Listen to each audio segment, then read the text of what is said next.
বেশ বড় রকমের জ্যাম পড়েছে ঢাকা সিটির মেন রাস্তায়। অপর বাসেতে যাওয়ার পথে এই জ্যামে ফেসে গিয়েছে। ফার্স্ট ইয়ার স্টুডেন্ট সে। অব্র, নেহার আর সিয়াম একসাথে বের হয়েছে সিয়ামের বাবা ট্যাক্সি নিয়ে। অব্র অবশ্য সিয়াম থেকে ট্যাক্সি নিয়ে চালিয়ে বাসেতে যাচ্ছিল। সিয়াম অব্রের এমন কাজে অবাক হয়, যার বাবা এত বড় লোক, টপ বিজনেসম্যান শহরের, অথচ তার ছেলে নিজের দামি গাড়ি বাদ দিয়ে ট্যাক্সি নিয়েছে, আবার নিজে ড্রাইভ করে বাসেতে আসছে। জ্যামে বসে আছে ওরা। হঠাৎ একটা অ্যাম্বুলেন্স বেশ গতিতে ভিড় কেটে সামনের দিকে এগোনোর চেষ্টা করে, কিন্তু খুব বেশি দূর যে যেতে পেরেছে এমন না। অ্যাম্বুলেন্সটা এসে থামলো অবরোধের ট্যাক্সির সামনে এসে। অবরোধের বিপরীতে একটি দামি কালো গাড়ি রাখা। অ্যাম্বুলেন্সটা এসে বারবার সিগন্যাল দেওয়ার পরও গাড়িটা এগিয়ে যেতে পারছে না, কারণ সামনে জ্যাম। জ্যামের কারণ অপররা জানে না। সবাই এখানে আটকে পড়েছে, কিন্তু হঠাৎ করে কেন এত বড় জ্যাম বুঝতে পারে না কেউই। অ্যাম্বুলেন্স থেকে একজন বৃদ্ধ লোক নামলো। লোকটা নেমে সবাইকে একটু সাইড হতে বলে। বাবা, তোমরা একটু সাইড দাও, খুব জরুরি অ্যাম্বুলেন্সটা নিয়ে যেতে হবে। কিন্তু কিভাবে অন্য গাড়িগুলো তারা সাইড হবে বুঝতে পারছে না। লোকটার নাম রতন আলী। রতন অবরোধের ট্যাক্সির কাছে এসে বলে, বাবা, আমার বৌমাটা খুবই অসুস্থ, ওর বাচ্চা হইব। ভোর রাত থেকে ব্যথা উঠছে, অনেক দূর থেকে আইছি আমরা, একটু গাইড দেবা? অ্যাম্বুলেন্সটা নিয়ে বাইর হইয়া যাইতাম, ডাক্তার কইছে দ্রুত নিয়ে যাইতে হাসপাতালে, একটু সাইড দেবা বাজান? অব্র আশেপাশে তাকালো। সে কালো গাড়ির পাশে আরেকটু জায়গা ফাঁকা, তবু সরছে না। অব্র নামলো গাড়ি থেকে, কালো গাড়ির কাছে যায়, কাছের উপর কয়েকটা টোকা দিল। কাছ নামিয়ে একটি অল্প বয়সী সুন্দরী মেয়ে, চোখে কালো চশমা পরা, চুলগুলো ছেড়ে দেওয়া, মরান 3 পিসে আছে। অব্র দিকে তাকিয়ে বিরক্ত নিয়ে বলে, ওই সরেন তো, মাফ করেন ভাই, জ্যামে বিরক্ত, তার উপর আসছে কোথা থেকে ফকিরনি। উফ, এই ফকিরদের জ্বালায় একটু জ্যামেও পড়ার মতো না, যত সব, বিদায় হন। অব্র কপাল কুঁচকে তাকালো। এই মেয়ে তো দেখি বেশি কথা বলে। অব্র কড়া গলায় বলল, এই যে কালো চশমা পরা মহিলা, আমাকে দেখিয়ে আপনার ফকির মনে হচ্ছে? ওই যে ট্যাক্সি দেখছেন, ওটা আমার। অব্র পুরো কথা শেষ করতে পারে না, তার আগে মেয়েটা চিৎকার করে বলে, আরে, ডিজিটাল ফকির যে ট্যাক্সি চালাবে, আবার জ্যাম পড়লে ভিক্ষাও করবে। ওয়াও, অনেক সুইট তো। অব্র এবার রেগে যায়। রাগে ওর সারা গা জ্বলছে। জোরে একটি ঝাড়ি দেয়। অব্র বলে, থামেন, বড় লোকের পা পাকা পড়ি। আপনার পেছনে যে অ্যাম্বুলেন্স আছে সেটাতে এমার্জেন্সি রোগী আছে, সামনে একটু সরাত গাড়ি। অব্র সেখান থেকে চলে যায়। জায়গা এখন আরো কমে আসছে। এক চুল পরিমাণ ফাঁকা জায়গা নেই, কেবল একজন মানুষ হাঁটার মতন জায়গা আছে, কিন্তু সেটাও গাড়ি ঢোকাতে ঢোকাতে জায়গা পরিমাণ ছোট হয়ে আসতে শুরু করলো। অব্র বলে, চাচা দেখুন, কোথাও জায়গা নেই, কি করব বলেন? আপনি দাঁড়ান, আমি দেখছি। এই বয়সে দৌড়াতে হবে না আপনার। অব্র কথাগুলো শেষ করে সামনে আসতে যাবে, তখনই কতগুলো ছেলে রতনের পিছনে এসে দাঁড়ায়। মুরব্বী রতনকে উদ্দেশ্য করে সাকিব নামে একটা ছেলে বলে, ওই চাচা, গাড়ির ভিতরে ঢোকেন, আজকে আর গাড়ি যাইব না, সামনে রাস্তা আটকায়া দিছি, কেউ আগাইতে পারবো না, যান বাড়িতে গিয়ে বসে থাকেন। রতন বেশ কাচুমাচু হয়ে বলে, বাবারে, অ্যাম্বুলেন্সটা বাইর হইতে দাও, ভিতরে আমার বৌমা আছে, বাচ্চা হইব, প্রসব ব্যথায় কাতরাচ্ছে, একটু যাইতে দাও। ওইছি না, আজকে রাস্তায় কোনো গাড়ি চলবো না, রাস্তায় আজ অবরোধ করছি, যতক্ষণ না পুলিশ আমাদের নিদানে না ছাড়বে আমরা কোনো গাড়ি যাইতে দেবো না, আটকায় রাখছি, যান গাড়িতে গিয়া বসেন, বেশি কথা কইলে হাতে লাঠি দেখছেন না, ধরা পিটামো। বাবা শোনো একটু। রতন আরও কিছু বলতে যাচ্ছিল, কিন্তু একটি লাঠির বাড়ি ওনার হাতের কবজির উপর এসে পড়ে। লোকটা ব্যথায় কোকিয়ে ওঠে। রতন অ্যাম্বুলেন্সে ভেতরে গিয়ে বসে। অব্র আসলো সেদিকে, বিষয়টাকে দেখার জন্য সামনে এগিয়ে যায়। সেদিকে গিয়ে দেখে চার রাস্তার মাঝখানে কতগুলো ছেলে বসে তাস খেলছে, টায়ার পরিয়ে রাস্তা বেড়ে দিয়ে বসে চা বিড়ি খাচ্ছে। অব্রকে একজন আসতে দেখে এগিয়ে আসলো। অব্র সামনে দাঁড়িয়ে বেশ ভাবসাপ নিয়ে বলল, কি রে মা, কই যাবি? দেখছিস না রাস্তায় অবরোধ চলছে, সামনে যেতে পারবি না, যা সোজা ফিরে নিজের গাড়িতে বসে পড়। ভাই, পেছনে অ্যাম্বুলেন্স আর পরীক্ষার্থীরা আছে, সবাই ব্যস্ত। আপনারা কেন শুধু শুধু এইসব করছেন? কেন যেতে দিচ্ছেন না? সাইড যান আপনারা, আমাদের যেতে দেন। ওই শালা, তোরে না কইছি গাড়ি যাইব না, আর কথা বুঝিস না? যা ভাগ এখান থাইকা, না হইলে তোরে পিটাইয়া এখানে রাইখা দিমু। যা সর কইতাছি। আপনারা কেন এখানে আসছেন? বলছি না সরে যেতে। সরেন সরেন, বাদ তোলেন। তবে রে শালা, তোরে আজকে খাইছি। কথাটা বলে ফরিদ অব্রের শার্ট ধরে রাস্তার মাঝে নিয়ে আসলো। ততক্ষণে গাড়ি থেকে নেমে প্রায় অর্ধ লোক চারপাশে গোল হয়ে দাঁড়িয়ে যায়। অব্রর কাছে সাকিব এসে বলে, কিরে, তোর এত চুলকানি কোথা থেকে আসছে? এভাবে চলে আসলি রে, কি চাষ কর? ভাই, এইভাবে রাস্তার মাঝে কোনো সরকারি কারণ ছাড়া, সরকারি অনুমতি ছাড়া অবরোধ করে জ্যাম বানিয়েছেন, সেটা নিয়েই তো ঝামেলা। আপনাদের জন্য অনেক মানুষ কষ্ট পাচ্ছে। পেছনে কতগুলো অ্যাম্বুলেন্স দাঁড়িয়ে আছে, কত মানুষের অফিস আছে, ইন্টারভিউ আছে, পরীক্ষা আছে। আপনারা কেন শুধু শুধু গাড়িগুলো আটকায় রাখছেন? আমাদের যেতে দেন, জরুরি কাজ আছে। ওরে শালা, দ্বন্দ্বরতি হইছ? সাকিব কথাটা বলে অব্রের গালে একটি চড় দেয়। অব্র চুপচাপ দাঁড়িয়ে আছে। সাকিব অব্রকে একদম মেন চৌরাস্তার মাঝে এনে দাঁড় করায়, তারপর বলে, ওই বেটা, আমরা এখানে তোকে সবাই একসাথে মিলে মারবো, বুঝেছিস? আমাদের লিডারকে পুলিশ ধরে নিয়ে গেছে। ওনাকে ছাড়লে আমরা এই অপরাধ ভাঙবো না। ডাক তোর পুলিশকে, দেখি কোন পুলিশের এত সাহস আছে আমাদের সামনে এসে গলা উঁচু করে কথা বলে। কোনো জনগণ এগিয়ে এলো না। ওদের কাছে ভারী অস্ত্র, কখন কি করে দেয় এসে সেই ভয়ে রাস্তার জনগণ এগিয়ে আসে না। সবাই ভয়ে চুপচাপ দাঁড়িয়ে থাকে। তবে ওদের দিকে সাংবাদিকরা সবসময় নজর রাখছে। টিভিতে এই অবরোধের লাইভ দেখানো হচ্ছে। অব্রকে এবার সবাই মিলে যখন মারতে যাবে, তখনই অব্র একজনের হাত থেকে একটি হকি স্টিক কেড়ে নেয়। তারপর সেটা দিয়ে সেখানে থাকা ছেলেগুলোকে অনেক মারে। সিনেমার নায়কদের মতো করে ফাইট করে অব্র। সেটা লাইভে দেখানো হয় সব টিভি চ্যানেলে। অব্র সবগুলো ছেলেদের এমন পিটানো যে সবাই রাস্তায় পড়ে থাকে। বেশ কিছু সময় ধরে ছেলেপুলেদের পিটিয়ে তক্তা বানায়। নেহাল সিয়ামও এসে অব্রের সাথে যোগ দেয়। সবগুলো তিনজন মিলে পিটিয়ে রাস্তায় এক পাশে ফেলে রাখে। এরপর অব্র ট্রাফিক পুলিশের হ্যান্ড মাইকটি হাতে নেয়। প্রথমে উত্তর পাশে যে পাশ দিয়ে অ্যাম্বুলেন্স আসছিল সেই পাশ ছেড়ে দেয় যাওয়ার জন্য। এক এক করে গাড়িগুলো চলে যায়। ট্রাফিক পুলিশ সাকিবরা দড়ি দিয়ে বেঁধে রেখেছিল। অব্র তাকে ছাড়িয়ে দেয়। তারপর মাইক হাতে বলে, আপনারা হলেন দেশের জনগণ। সবাই ব্যস্ততা নিয়ে বাড়ি থেকে বের হয়, কিন্তু কিছু মানুষ এমন ঝামেলা করে। আমরা যদি এক হয়ে খারাপদের রুখে দিই, তাহলে পুলিশদের দরকার নেই। আমরা সবাই একসাথে ঝামেলার মোকাবেলা করব। আসুন এক হই। এরপর ট্রাফিক পুলিশ এসে নিজের দায়িত্ব পালন করে। সেই কালো গাড়িও চলে যায় সেখান থেকে। অব্ররা ট্যাক্সির কাছে যায়। অ্যাম্বুলেন্সে সেই বৃদ্ধ ব্যক্তিটি অব্রকে জড়িয়ে ধরে কান্না করে দিল, বলল, বাবা, তুমি না থাকলে আজকে যে কি হতো। তুমি সাক্ষাৎ আল্লাহর দূত, তোমাকে আল্লাহ ভালো করবে। আসি বাবা। চিন্তা নেই চাচা, জলদি বৌমাকে নিয়ে হাসপাতালে যান। সিয়াম তার বাবার ট্যাক্সি চালাতে যাবে, তখনই অব্র বলে, যা পেছনে, আমার এমন কাজ করতে ভালো লাগে। ট্যাক্সি চলছে। নেহাল অব্রকে বলে, মামা জলদি চলা, অনেক দেরি হয়ে গেছে, আর 10 মিনিটের ভেতরে পৌঁছাতে হবে, না হলে ক্লাসে ঢুকতে দিবে না। আজ আর যাবো না ভার্সিটিতে। ও হ্যাঁ শোন, ভার্সিটির কেউ তো জানে না আমার বাবার পরিচয়। কাউকে কিছু বলবি না। বলবি যে মধ্যবিত্ত পরিবারের ছেলে, বা বলবি ট্যাক্সি চালকের ছেলে। শ্যামের বাবাকে দেখিয়ে দিব, বলবো ওটাই আমার বাবা। তুই পারিসও বটে। আচ্ছা চল ভার্সিটিতে, দেখি কাহিনী কি। অব্র আর কোনো কথা বলল না। সে তার মতো ট্যাক্সি চালিয়ে বাসিটের ভিতরে আসলো। গাড়ি থেকে নেমে বাসিটের এক বসার জায়গায় এসে বসলো। সেখানে ওদের সব বন্ধুরা আছে। অব্র যখন ট্যাক্সির ড্রাইভারের সিট থেকে নামছিল, তখনই চোখে পড়ে রাস্তায় দাঁড়িয়ে থাকা সেই কালো গাড়ি। অব্র তেমন পাত্তা দেয় না। বন্ধুদের কাছে এসে বলে, কি ব্যাপার, তোরা আজকে ক্লাসে গেলি না? না রে, আজকে ক্লাস করতে ইচ্ছে করেনি। তোরা নেই তাই ভালো লাগে। বাপ রে, কত প্রেম রে।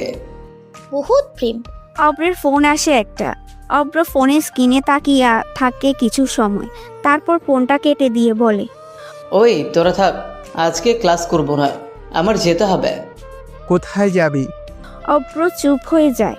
কয়েক সেকেন্ড পর বলে, না বাবার অফিস, না মানে বাবার মেডিসিন নিতে হবে, তাই ফার্মেসিতে যাব। অব্র আর দাঁড়ায় না, দ্রুত বাসেরি থেকে বের হয়ে চলে আসে। কালো দামি গাড়ি থেকে একটি মেয়ে নামলো, গায়ে কালো ওয়েস্টার্ন থ্রি পিস পরা। আধুনিকতা বিদেশি ভাব দেওয়া হয়েছে থ্রি পিসটাতে, বেশ সুন্দর মানিয়েছে মেয়েটাকে। মেয়েটার নাম অনুহি। অনুহি গাড়ি থেকে নামতেই পুরো বাসটির সব ছেলে হা হয়ে সেদিকে তাকিয়ে আছে। অনুহি সবার চাহনি টের পেয়ে মুচকি হাসে। বাসটিতে আজকে নতুন এসেছে সে। অনুহির বাবা হলো এই বাসটির চেয়ারম্যান, আবার প্রিন্সিপালের ভাগ্নি। তাই অনুহি এখানে আসাটা বিরাট বিষয় না। অনুহি কারোর দিকে না তাকিয়ে এগিয়ে যেতে থাকে। নেহালদের সামনে এসে দাঁড়িয়ে বলে, কি ব্যাপার, তোমরা এখানে কেন? ক্লাস ফাঁকি দিচ্ছ? কে আপনি? আচ্ছা, ঝাড়ি মারা হচ্ছে, ওয়েট। অনুহি চলে যায় সেখান থেকে, সোজা গিয়ে প্রিন্সিপালের রুমে প্রবেশ করে। ঘন্টা বেজে গেছে ওঠে। নেহাল বলে, ওই সেকেন্ড ক্লাস তোর সলমান স্যার, চল জলদি। তখনই জান্নাত বলে, উনি তো নেই, তাহলে ক্লাস করবে কিভাবে? তবুও ওরা সবাই একসাথে ক্লাসে এসে বসে। 5 মিনিট পর প্রিন্সিপাল স্যার নেহালদের রুমে প্রবেশ করে। স্যার এসে বলে, স্টুডেন্টস, তোমাদের কেমিস্ট্রির টিচার রিটায়ার্ড হয়েছেন কয়েক সপ্তাহ হলো। তোমাদের জন্য নতুন টিচার এসেছে। কই অনুহি, ভিতরে এসো। অনুহি ভিতরে আসলো। ম্যামকে দেখে সবাই দাঁড়িয়ে যায়। অনুহি তাহলে বাসটির ম্যাম। প্রিন্সিপাল স্যার অনুহির পরিচয় করিয়ে দেয়। স্যার চলে যেতে অনুহি সবার উদ্দেশ্যে বলে, আজকে থেকে তোমাদের টিচার আমি। সুন্দরী ভেবে আমাকে কমল মনে করিও না, আমার কাছে বেয়াদবির কোনো ক্ষমা নেই। ঠিক আছে ম্যাম, তবে আপনি একটু বেশি সুন্দর। ইচ্ছে করছে প্রপোজ করি। তন্ময় হলো ক্লাসের দুষ্ট ছেলে। তন্ময়ের কথা শুনে সবাই হাসতে থাকে, কিন্তু অনুহি সবাইকে অবাক করে দিয়ে তন্ময়ের কাছে এসে কান টেনে ঠাস ঠাস করে 2টো চড় বসিয়ে দেয়। এত বড় একটি ছেলে, অথচ ম্যামের হাতে চড় খেয়েছে। সবাই বুঝে যায় ম্যাম তেমন সুবিধার না, যেমন সুন্দর তেমন ডেঞ্জারাস। সবাই চুপচাপ বসে থাকে। তন্ময় ইচ্ছে মতো বকাঝকা দিয়ে কান ধরে দাঁড় করিয়ে দেয়। ম্যাম এতক্ষণ তার পরিচয়ের সাথে তার বাবার পরিচয়টাও দিয়ে দিয়েছে। এর জন্য আর কেউ কোনো টু শব্দ করার সাহস পেল না। অনুই ক্লাস নিতে থাকে। 1 মাস কেটে যায়। 1 মাস অব্রের কোনো খোঁজ নেই। ফোন দিলে অব দেখায়। নেহাল অবশ্য একবার অব্রের বাড়ি গিয়েছিল, কিন্তু সেখানে অব্রের কোনো খোঁজ পায়নি। অব্রের মা জানায় অব্র গ্রামে গিয়েছে, এই জন্য নেহাল আর আসেনি। মাসখানেক পর অব্র বাড়িতে আসে। পরের দিন বাসটিতে যাওয়ার জন্য বের হয় সে। বাসটিতে রাস্তায় আসতে চোখে পড়ে অনুহির দিকে। রাস্তার পাশে দোকান থেকে দাঁড়িয়ে আইসক্রিম কিনছে। অব্র সেদিকে যায়। দোকানের ভিতর ঢুকে তখনই অনুহি ঘোরে, আর সে সময় অনুহির হাতে থাকা আইসক্রিম অব্রের শার্টে গিয়ে লাগে। অব্র অনুহিকে দেখে বলে, কানা নাকি? যদিও দিনে দুপুরে যারা কালা চশমা চোখে দিয়ে ঘুরে তারা মনে হয় কানাই হয়। ইস, দাঁত ব্রাশ না করে খাওয়া আইসক্রিমটা আমার নতুন শার্টে লাগলো। ধ্যাত, আজকে যে উঠে এরকম কারো মুখ দেখবো, ধুর। ওই নাম কি তোর? বাসা কোথায়? চিনিস আমাকে? অনুহি কথা শুনে অব্রত হাঁ করে আছে। কি সাংঘাতিক মেয়ে, ডিরেক্ট তুকারি করছে। কি সাহস সে মেয়েটার। অব্র চমকে গিয়েছে, তবে অব্রের মনে শয়তানি কাজ করছে। মেয়েটার ফর্সা মুখটা একদম লাল হয়ে আছে। অব্র বলে, আর রাখবেন না, আমি তো আপনার প্রেমে হাবুডুবু খাচ্ছি। ইস, কি সুন্দর কিউট পরি। ওই তোর সাহস তো বড্ড বেশি।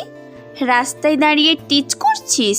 কি সুন্দর ঠোঁট নাড়িয়ে কথা বলা, কি সুন্দর চাহনি, জাস্ট প্রেমে পড়ার মতো। আমি কিন্তু ক্রাশ খেয়ে ফেললাম। শাট আপ, তোকে তো আমি। অনুহি আর দাঁড়ালো না, রাগ করে চলে যেতে থাকে। অব্র পিছন থেকে জোরে বলে, সুন্দরী পাকা পরি, আপনার নাম বাতাও।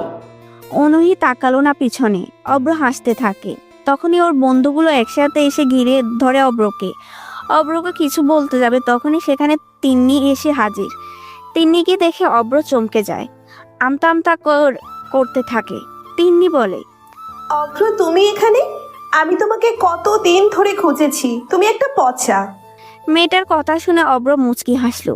মেয়েটার আদুরি বয়স, কথা বলার ধরনে আদুরির সাথে ঢঙ্গি। তিনি একদম ঢং করে স্টাইল মেরে কথা বলে। তিন্নিকে দেখে অব্র বলে।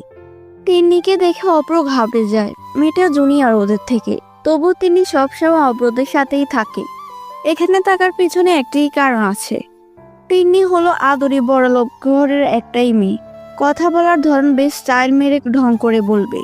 এই মেয়েকে বন্ধুদের পাল্লায় পড়ে অব্র ফ্লার্ট করছিল, কিন্তু সেটাই যে অব্রের কপালে শনি ডেকে আনবে কে জানে। অব্র জানতো না এই তিন্নি যাকে পছন্দ করে তার গায়ে পড়ে চলবে। অব্র এখন তিন্নিকে দেখলে ভয়ে দৌড়ে পালায়। ওই তোরা ক্লাসে যা, আজকে যাব না আমি। 1 মাস পরে আসলি, এখন এমন করিস? চল ক্লাসে। না রে, কাজ আছে। আজকে ক্লাস করবে না এই তিন্নির জন্য।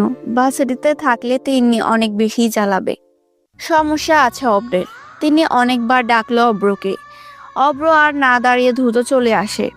পরের দিন অব্র ভার্সিটিতে আসে, কিন্তু ওর বন্ধুরা এখনো দেখেনি। সে একা বসে আছে। হঠাৎ গতকালে সেই মেয়েটাকে দেখতে পায় অব্র। অব্র মেয়েটাকে দেখে সামনে আসে। মেয়েটা চমকে যায়। এ ছেলে বারবার কেন তার সামনে পড়ছে? অনুহি কপাল কুচকে তাকায় অব্রের দিকে। কি সমস্যা? হুটহাট সামনে এসে দাঁড়াস কেন রে? বেয়াদব ছেলে কোথাকার। দেখতে তো ভদ্র মনে হয়, ভেতরে ভেতরে তো একটা টিচার তুই। আমার কোনো মানুষ ভাল লাগে না, তোমারে ভাল লাগছে কারণ তুমি তো মানুষ নও, সাক্ষাৎ একটা পরী। আমি তো পরীর প্রেমে পড়ে গেলাম। কি? ওই তুই চিনিস আমাকে? আমি তোকে কি করতে পারি সেটা কি তোর কোনো ধারণা আছে? বিয়ে করবেন? বাচ্চা নেবেন নাকি? ইস, কি দূরদর্শী চিন্তা। আচ্ছা, আমার কোনো সমস্যা নেই। তোকে তো আমি। অব্র ভয়ে সরে যায়। না হলে অনুহি একটা চড়ে অব্রর গালের উপর বসিয়ে দিত। অনুহি আর দাঁড়ায় না। বেয়াদব ছেলের সাথে কথা বলার একদম ইচ্ছে নেই অনুহির। সেজন্য দ্রুত হেঁটে চলে যায় অনুহি। একবার ভাবলো তার বাবাকে ফোন করবে, পরে ভাবলো না থাক, এটা তো তারই বিষয়। অব্র অনুহির পিছন থেকে কি যেন বলতে যাবে, তখনই ওর ফোনটা বেজে উঠল।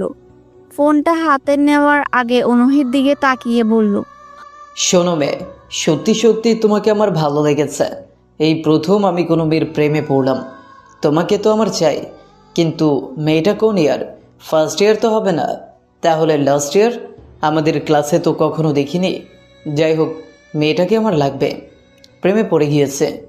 অব্র ফোনের দিকে তাকায়। রিয়াদ সাহেব ফোন করেছে। অব্র ওনার ফোনে বিরক্ত, রিসিভ না করে কেটে দেয়। আজও ওর ক্লাস করা হবে না। সে দ্রুত বাসিরি থেকে বের হয়। নেহালরা এক এক করে বাসিরিতে আসছে। অব্রের জন্য অপেক্ষা করে, কিন্তু অব্র আসে না আজও। তারা ক্লাসে আসে। প্রতিদিন ম্যাডামের ঝাড়ি আর বকা খায় ওদের ক্লাস পার হয়। 2 দিন পর বাসিরিতে আসছে অব্র। রিমি, নেহাল, সিয়াম, জান্নাত, রকি, ভাসি, শাকিল বসে আড্ডা দিচ্ছে। অব্র সোজা গিয়ে ওদের সাথে জয়েন করে। নেহাল বলে, বাপরে, আজকে কি আমাবস্যার চাঁদ উঠলো নাকি? না রে, আজকে সত্যিই আমি এসেছে। তা কেন এসেছেন স্যার? সত্যি বলবো? হ্যাঁ হ্যাঁ বল।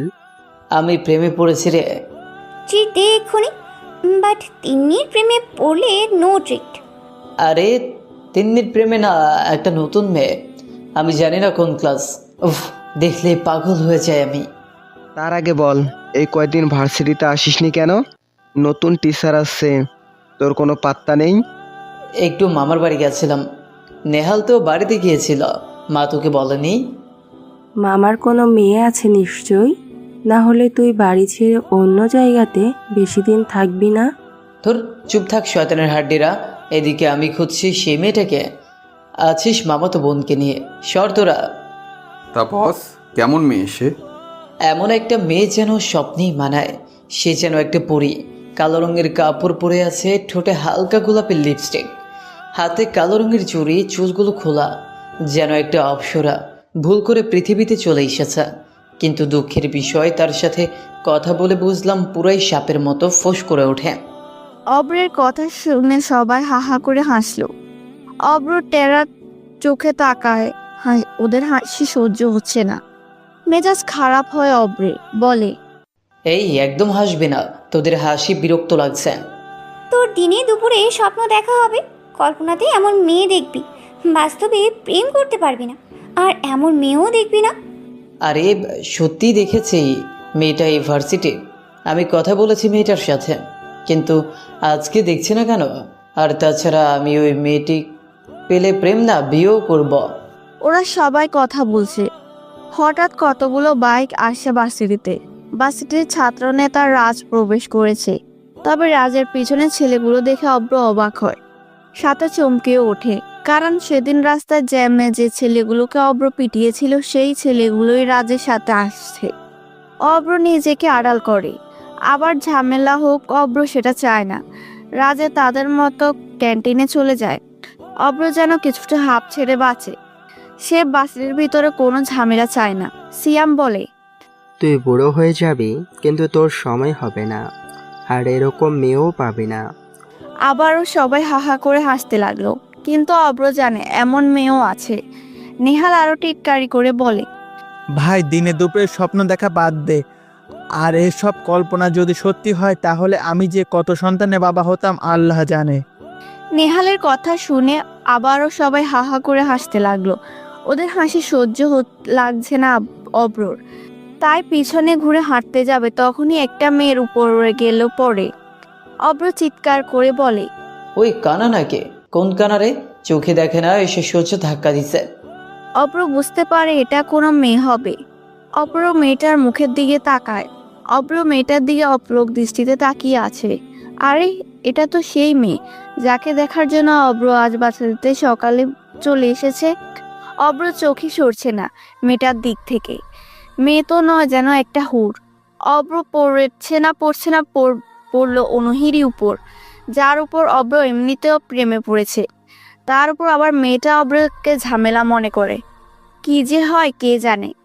অব্রকে অনুহি এক ধাক্কা দিয়ে নিজের উপর থেকে সরিয়ে দিল। অব্র দ্রুত উঠে দাঁড়ায়। অনুহি দেরি করে না, সে মাটি থেকে সোজা হয়ে উঠে অব্রের সামনে। অনুহি উঠে দাঁড়িয়ে কোনো দিকে না তাকিয়ে অব্রের গালে ঠাস ঠাস করে 2টা চড় বসিয়ে দেয়। অব্র সহ বাকি সবাই হা করে অনুহির দিকে তাকিয়ে আছে। ঘটনা এমন দ্রুত ঘটেছে যে বুঝতে পারেনি অব্র। অব্র অনুহির দিকে তাকিয়ে আছে গালে হাত দিয়ে। অনুহি চড় মেরে থামে না, চিৎকার করে বলে, বেয়াদব ছেলে, তোর মা বাবা তোকে শিক্ষা দেয়নি কখনো? মেয়েদের দেখলে মেয়েদের ওপর পড়তে ইচ্ছে করে? ইচ্ছে করেই তুই আমার সাথে এমন করেছিস। তোকে তো আমি। কে কার কথা শুনবে? অব্র তো অনুহিত দেখতেই ব্যস্ত। অপলক দৃষ্টিতে অনুহিত দেখছে সে। কি সুন্দর চোখের পাপড়ি ফেলে, গালগুলো টেনে, নাক ফুলিয়ে টেরা চোখে তাকিয়ে আঙ্গুল নাচিয়ে বকা দিচ্ছে অব্রকে। অব্র একদম সরাসরি অনুহির প্রেমে পড়ে গেছে। উফ, কি রাগী লুকের চাহনি মেয়েটার, একদম যেন সুন্দরের দেবী সামনে দাঁড়ানো। অব্র যে তাকে চোখের পলক না ফেলে দেখছে সেটা অনুহি অনেক পরেই বুঝতে পারে। সেজন্য আর না বকে আরো একটা গালে চড় দিয়ে ঝাড়ি মেরে চলে যায়। বেয়াদব। অনুহি আর সেখানে দাঁড়িয়ে থাকে না, গটগট হেঁটে সেখান থেকে চলে গেছে। অব্রের তখনও যেন ঘোর কাটেনি। অনুহি চট হেসে কোমল স্পর্শ মনে করে কল্পনা তো অনুহিকে নিয়ে ভেসে চলেছে। অনুহি যখন চলে যায় অব্র ঘুরে অনুহির চলে যাওয়ার দিকে তাকিয়ে থাকে। চারপাশে কি হচ্ছে, কতজন ওর দিকে দেখছে, সে সবের কোনো দিকে খেয়াল নেই অব্রের। থাকবে কি করে? অব্র তো অনুহিকে দেখে এখন তাকে নিয়ে কল্পনা করতে ব্যস্ত। অব্র অনুহিকে নিয়ে ভাবছে আর মিটিমিটি করে হাসছে।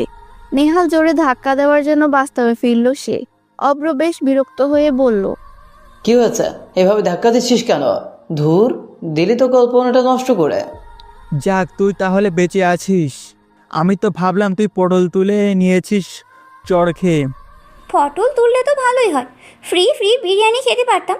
আঙ্কেলকে বলতাম অব্র পটল তোলার সময় বলে গিয়েছে শ্রাদ্ধতে বিরিয়ানি দিতে। চুপ কর হারামিরা, তোরা বন্ধু নাকি শত্রু? বেঁচে থাকতেও মেরে ফেলিস আমাকে। যাই হোক, মেয়েটা কে রে? মানে এই মেয়েকে প্রথম দেখাতেই প্রেমে পড়ে গিয়েছিলাম, যাকে বলে লাভ এট ফার্স্ট সাইট। এই মেয়েটার গল্প তো করছিলাম আমি।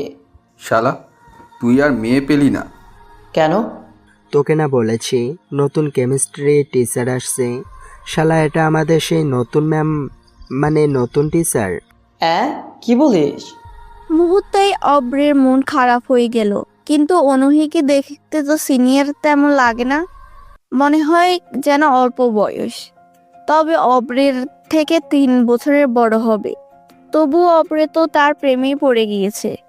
অব্রের চেহারাতে মন খারাপের ছাপ স্পষ্ট ফুটে উঠেছে। সেটা বুঝতে পেরে মায়া বলল, ইস, বেচারা প্রেম করার আগেই ছ্যাঁকা খেলো। চল, ছ্যাঁকার পার্টি দিবি। মায়ার কথা শুনে আবারও সবাই হো হো করে হাসতে লাগলো। অপরের মেজাজ একদম খারাপ হয়ে গেছে। রাগ নিয়ে জিদ করে বলল, ওই তোরা হাসবি না বলে দিলাম। হাসবো? হাসবি না, দেখবি ওই ম্যামকে বিয়ে করব, এর আগে ম্যামকেই আমি আমার বউ করব। চ্যালেঞ্জ যা। হ্যাঁ, কি বলিস? সত্যি বলছি। পারবি না, তোমার খালি বুড়ো বয়সে বুজরোগী। হা হা হা। তোদের হাসি দেখে মনে হচ্ছে কুত্তা আর কুত্তি ঘেউ ঘেউ করছে।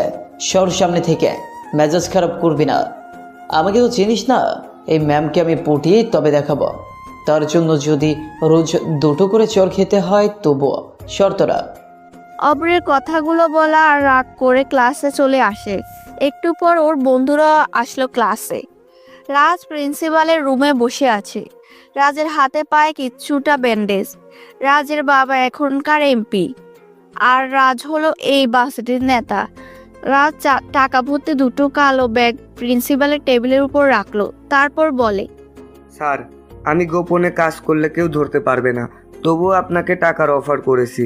আমি ভার্সিটিতে ড্রাগস বিক্রি করতে চাই। বড়লোক ছেলে মেয়েরা আছে যাদের বাবা মা ব্যস্ত, সন্তানের সময় দেয় না। আমি তাদের কাছে আমার ড্রাগস সরিয়ে দিতে চাই। টাকাগুলো দিচ্ছি মুখ বন্ধ রাখার জন্য। আমি চাই না পুলিশ এসে খোঁজ করে আমাকে বের করুক, এজন্য মুখ বন্ধ রাখবেন। রাজ, সামনে থেকে যাও, আমি কিন্তু এখনই তোমাকে পুলিশে দেব। পুলিশ? আপনার একটা মেয়ে গার্লস স্কুলে পড়ে, জানেন তো নিশ্চয়ই। সেই মেয়েকে তুলে নিয়ে তাকে কতজন মিলে ধর্ষণ করব সেটা আপনি কল্পনাতেও ভাববেন না। তারপর ওই মেয়েকে নিয়ে বড় বড় ড্রাগস ডিলারদের কাছে শরীর দিয়ে ব্যবসা করব। কচি বাচ্চা মেয়ে, সবে টেনে পড়ে। ব্যবসা দারুণ হবে। তুই একটা অমানুষ, তোর মতন অমানুষ ছেলে কারোর যেন না হয়। আমার মেয়ের দিকে নজর দিবি না, চলে যা। চলে তো যাবই, তবে অফার আছে। ভাবেন কি করবেন? আমি পরশু আবার আসব। রাজ কথাগুলো বলে সেখান থেকে চলে যায়। প্রিন্সিপাল মামুন সাহেব কান্না করে দেয়। না পারছে না অন্যায়কে মেনে নিতে, না পারছে বারণ করতে। অব্রের পাশে বসে ওর বন্ধুরা আবারও অব্রকে নিয়ে হাসতে থাকে। অব্র রেগে বলে, শোন, এভাবে হাসছিস তো তোরা সব কটা প্রেম করিস। তোদের গফ আর বফের কাছে কিন্তু কল করে বলবো তোরা অন্য মেয়ে ছেলেদের সাথে কথা বলিস, রেস্টুরেন্টে যাস, তারপর বুঝবি কি হবে। অব্রের কাছে এটা শুনে চমকে যায় নিহাল, কারণ ওরা জানে ওদের মানুষগুলোকে অব্র অনেক বিলিভ করে। নিহাল এসে বলে, শালা তুই বহুত হারামি, যা হাসবো না। তাহলে খাওয়াবে চল। মুখ বন্ধ রাখার জন্য সবাই ক্যান্টিনে খাওয়াবে। হারামি, চল। যখনই উঠে বাইরে যাবে ওরা, তখনই অনুহি ম্যাম ক্লাসে প্রবেশ করে। ওদের সামনে দেখে অনুহি বলল, তোমরা কোথায় যাচ্ছ? বলছি না আমার ক্লাস ভালো না লাগলে চলে যাবা, কিন্তু আমার আসার আগে আর যারা অন্য উপস্থিত থাকবে তাদের এক্সামের সময় খাতা আমার কাছে তো আসবে, তখন বুঝবে ফেল কাকে বলে। আসলে ম্যাম একটু ক্যান্টিনে যাচ্ছিলাম। 11টা বাজে, সকালে খেয়ে আসো নাই? ক্লাসের সময় কিসের ক্যান্টিন? হ্যাঁ এসেছি, তবে কি? এই যে অভ্রের জন্য যাচ্ছিলাম। অভ্রকে দেখি।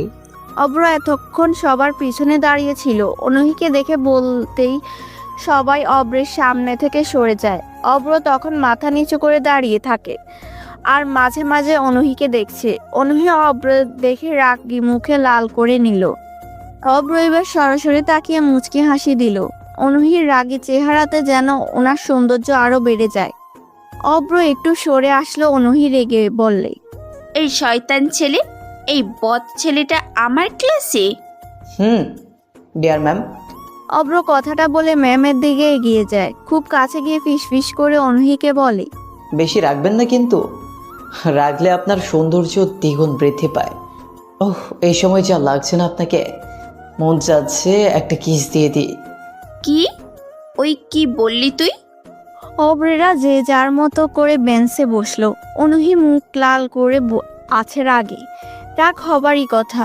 ভয়ে কোনো ছেলে ওর সাথে কথা বলে না, আর সে কিনা তার স্টুডেন্ট কাছে তেজ হচ্ছে। রাগে ওর পুরো শরীর জ্বলছে, কিন্তু কিছু করার নেই। অনুহি ক্লাস নিতে মনোযোগ দেয়। অনুহির সামনে ফাঁকা জায়গায় হেঁটে হেঁটে লেকচার দিচ্ছে। মাঝে মাঝে সবার দিকে নজর দিচ্ছে তিনি। সবাই মনোযোগ দিয়ে তার লেকচার শুনছে। এক বা একাধিক ইলেকট্রিক পরমাণু বা অণু থেকে সরিয়ে দিলে যা যোগ করলে অধানযুক্ত কর্ণ তথা আয়ন সৃষ্টি হয়। ধনাত্মক আয়ন ও ঋণাত্মক আয়নের সংযোগে সৃষ্টি হয় অধান নিরপেক্ষ লবণ। মূলত এটি ক্লোরিন বা সালফেটের যৌগ। অনুহি আরও কিছু বলতে যাচ্ছিল, কিন্তু চোখটা আটকে যায় অব্রের দিকে। অব্র অনুহিকে অপলকভাবে দেখছে। অনুহি আগে নোটিস করেছে কয়েকবার যে তিনি পড়াচ্ছে, আর অব্র তাকে দিকে হা করে তাকিয়ে দেখছে। এতে অনুহি বিরক্ত হচ্ছে, সেটা অনুহিকে দেখে বোঝা যাচ্ছে। অনুহি আর সহ্য করতে পারে না, সোজা অব্রের সামনে গিয়ে দাঁড়ালো। প্রচণ্ড রাগ নিয়ে অনুহি বলল, ওই উঠে দাঁড়াও, এটা হচ্ছেটা কি? কোনটা ম্যাম? ক্লাসের সবাই ইতিপূর্বে তাদের দিকে তাকাচ্ছে। অব্র সব দিকে ভালো করে দেখে নেয়। অনুহির রাগে নাক ফুলিয়ে বললে, কোনটা মানে? তুমি আমার দিকে এভাবে তাকিয়ে আছো কেন? আপনার দিকে? কখন? কিভাবে? আমি দেখেছি আমার দিকেই তুমি সবসময় তাকিয়ে আছো। পড়া বলো, আমি কি বিষয়ে পড়াচ্ছিলাম বলো বলো। মানে আসলে ম্যাম কি যেন পড়াচ্ছিলেন? শাট আপ, বেয়াদব ছেলে। পড়াশোনার নামে পাত্তা নেই, খালি বেয়াদবি করে বেড়াও, তাই না? আমার কি দোষ ম্যাম? আমি তো একটা অপ্সরাকে দেখছিলাম, কি সুন্দর সামনে দিয়ে হেঁটে বেড়াচ্ছে।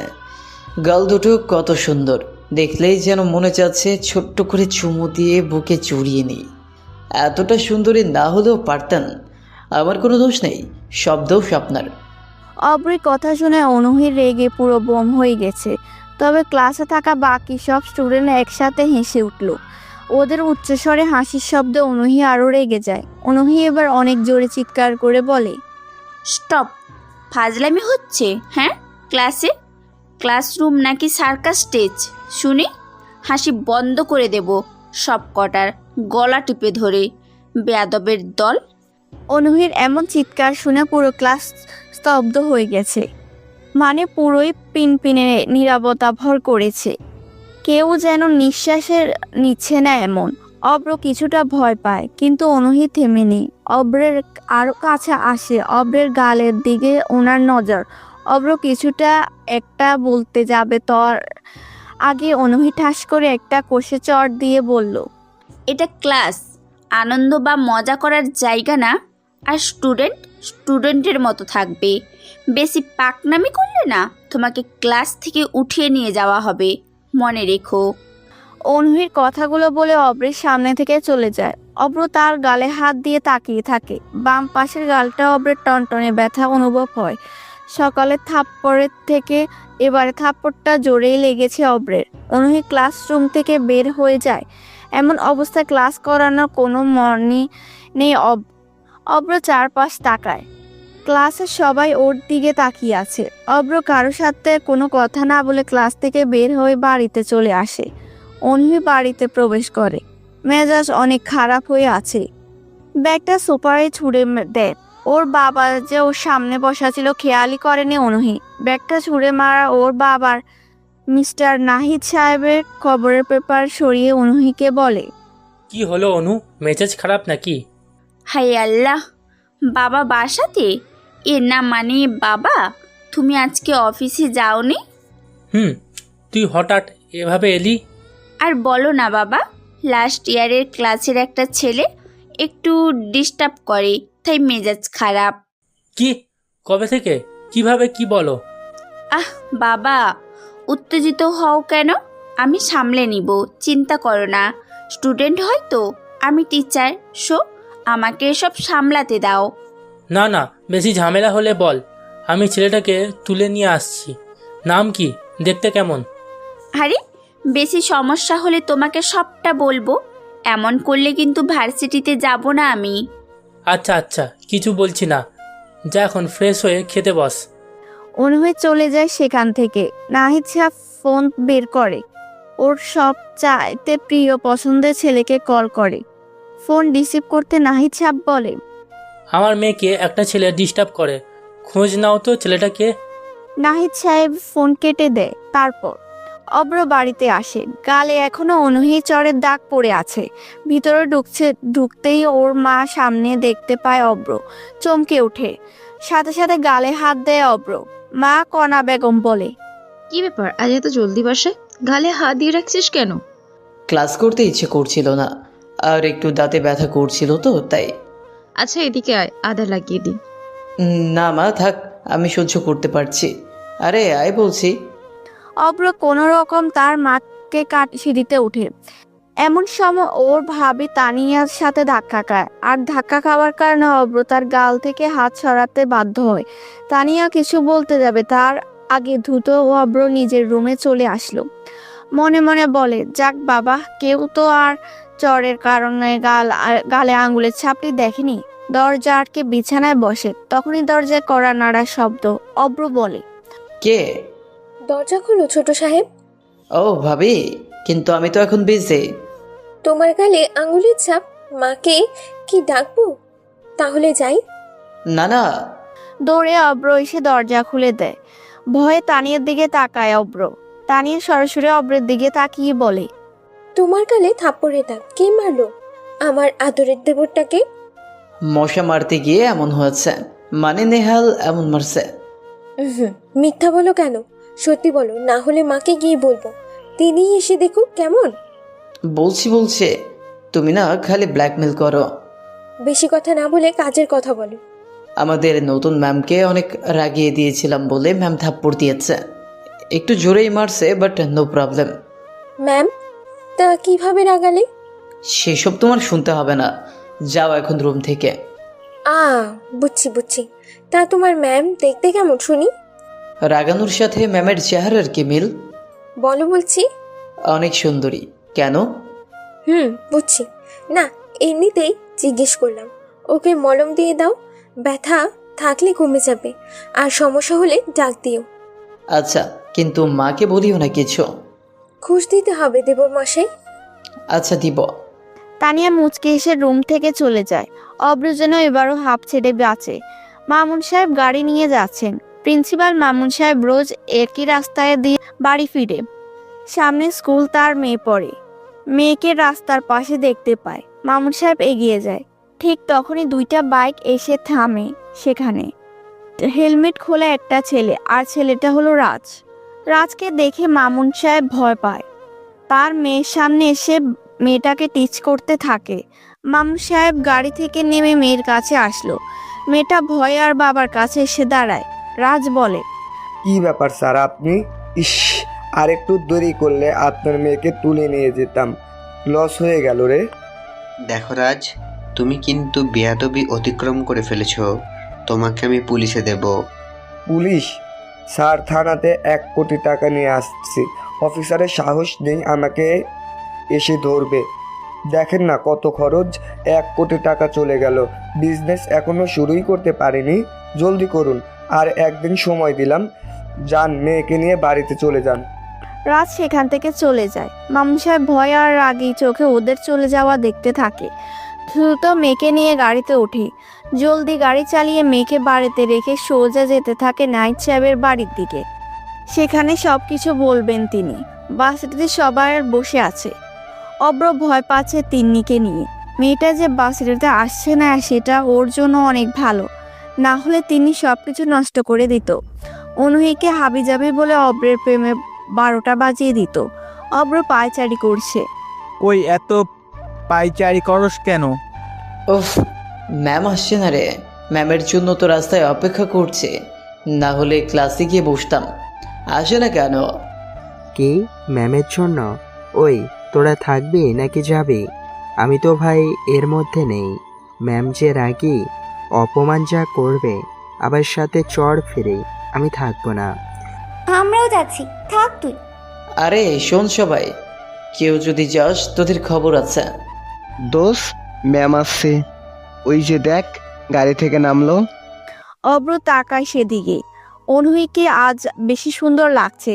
অনুহির মনটা আজ অনেক ভালো, বেশ ফুরফুরে লাগছে অনুহিকে। সে কোনো দিকে না তাকিয়ে সোজা হাঁটতে থাকে। অব্র সামনে এসে দাঁড়ায়। অব্রকে দেখে অনুহির মেজাজটা বেশ খারাপ হয়, তারপর নিজেকে শান্ত রাখে। অব্র বলে, ম্যাম, আপনি কি তেলাপোকা ভয় পান? না, কেন? ইস, সব লস হয়ে গেল। না মানে ভাবছিলাম আপনি যে রাগে, আমাদের বিয়ের পর আপনাকে তেলাপোকা দেখিয়ে ভয় দেখাবো, আর আপনি ভয় দৌড়ে এসে আমাকে জড়িয়ে ধরবেন। ইস, কি রোম্যান্টিক দৃশ্য।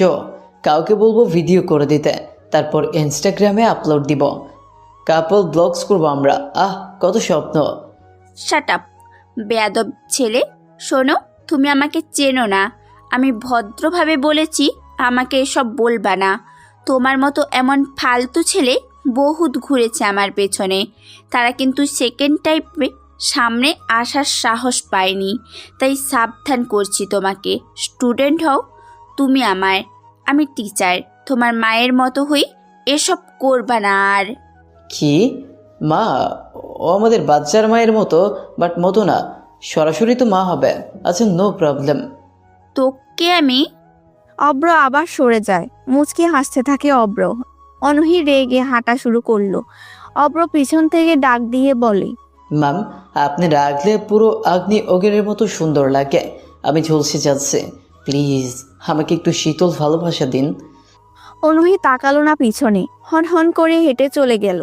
অব্রের বন্ধুরা সবাই পিছনে এসে দাঁড়ায়। অভ্র, কি শুরু করলি? শেষমেশ ম্যামকে ভালোবেসে ফেললি? দোস্ত, প্রেম জিনিসটা অদ্ভুত রে। তোর নানির উপরেও যে কোনো বাচ্চা ছেলে প্রেমে পড়তে পারে, কোনো সংজ্ঞা নেই, কোনো কারণ নেই। চুপ কর কুত্তা। শেষমেশ আমার নানি, সর হারামি, বজ্জাত। দোস্ত, মজা না? অনুহি ম্যাম কিন্তু যেমন তেমন টিচার নয়। বাবা টাকা আছে, সেজন্যই যা ইচ্ছে করতে পারে। চুপ থাক। প্রেমে যেহেতু পড়েছি, আমি তার পিছনে লেগেই থাকবো। দেখব কত কি করতে পারে তিনি। চল ক্লাসে যাই। ম্যামের ক্লাস আজকে প্রথমে, আমার ওনার ক্লাস মিস দেওয়া যাবে না রে। আচ্ছা আচ্ছা, চল। সবাই একসাথে ক্লাসে আসতে থাকে। হঠাৎ একটা বাইকে করে দুটা ছেলে সামনে এসে দাঁড়ায় অব্রদের।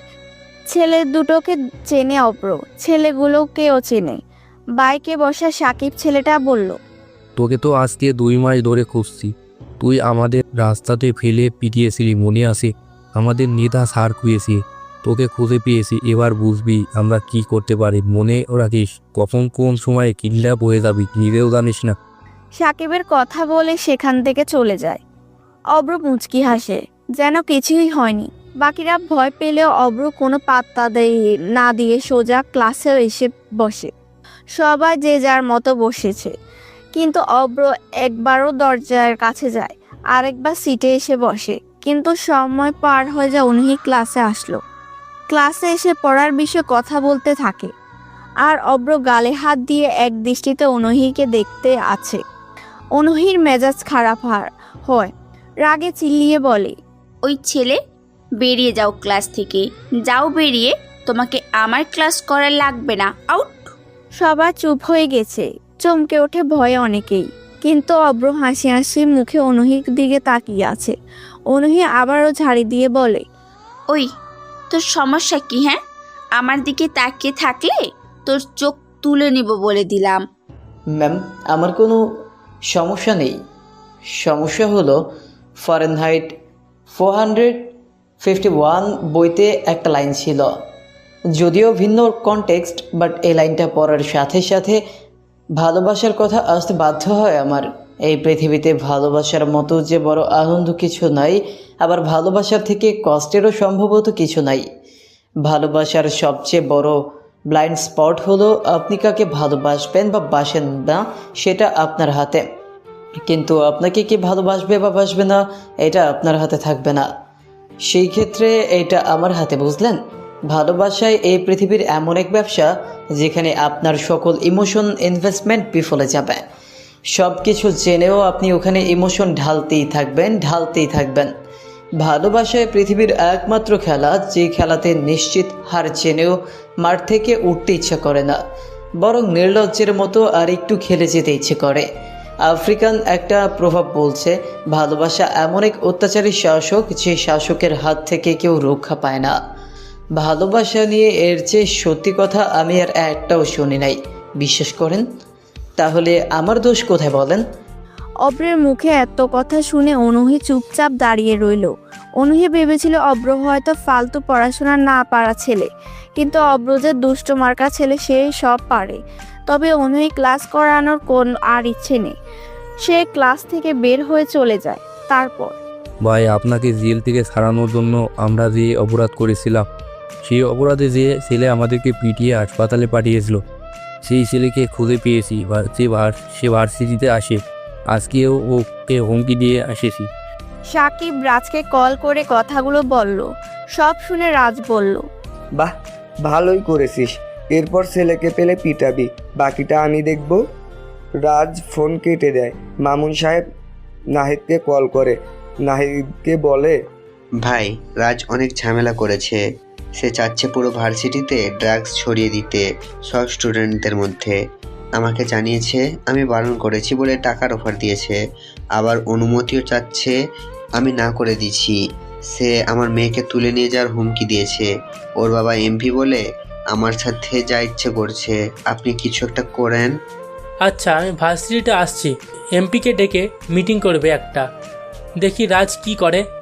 আচ্ছা ভাই, দ্রুত করেন, ওরা আমার মেয়েকে তুলে নিয়ে যাবে।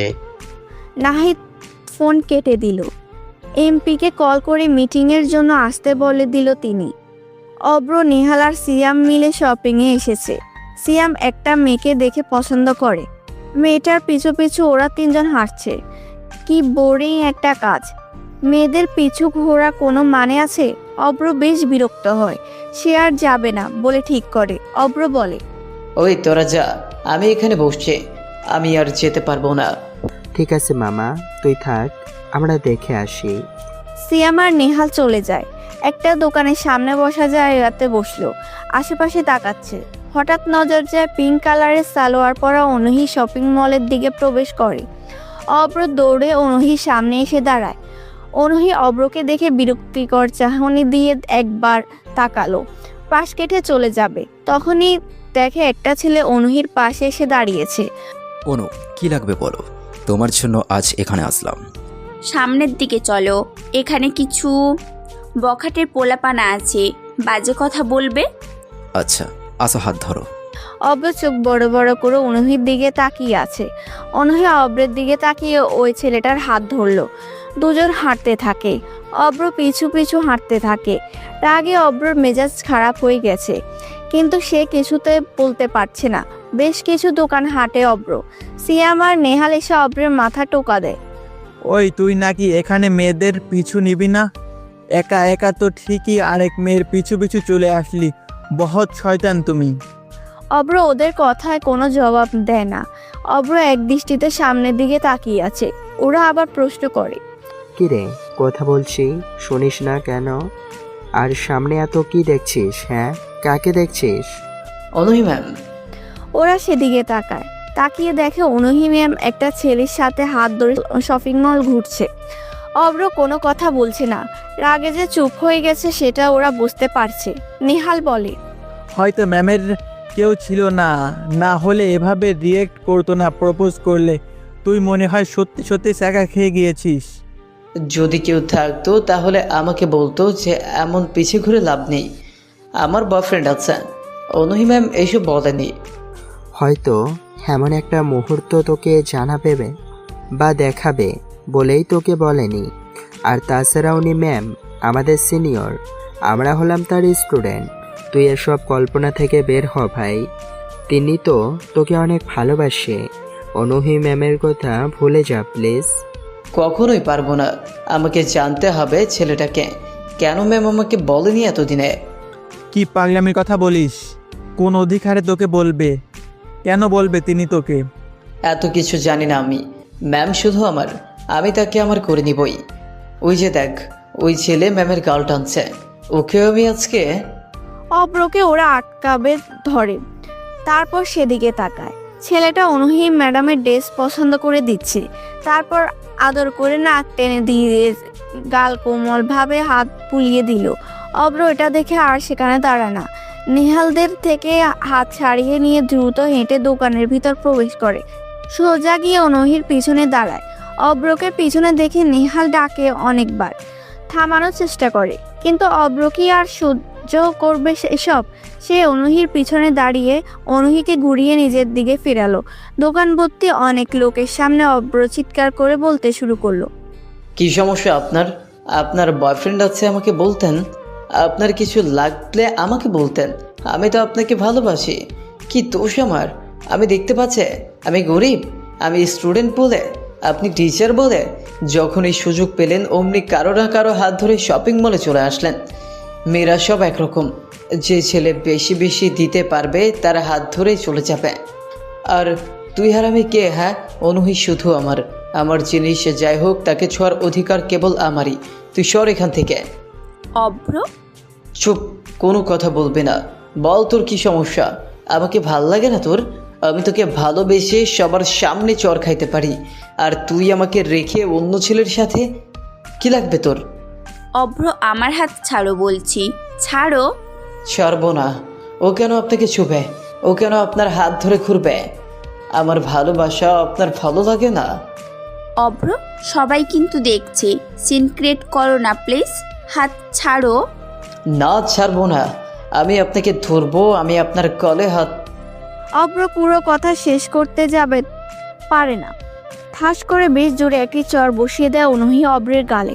অব্র হাত ছেড়ে দেয় অনহির। অব্র চারপাশে তাকায়, তাদের চিৎকার চেঁচামেচিতে আশেপাশের অনেক লোক জড়ো হয়ে গিয়েছে। অনহি রেগে বলে, তুমি যে একটা চরম বেয়াদব ছেলে সেটা আজও তার প্রমাণ দিলে।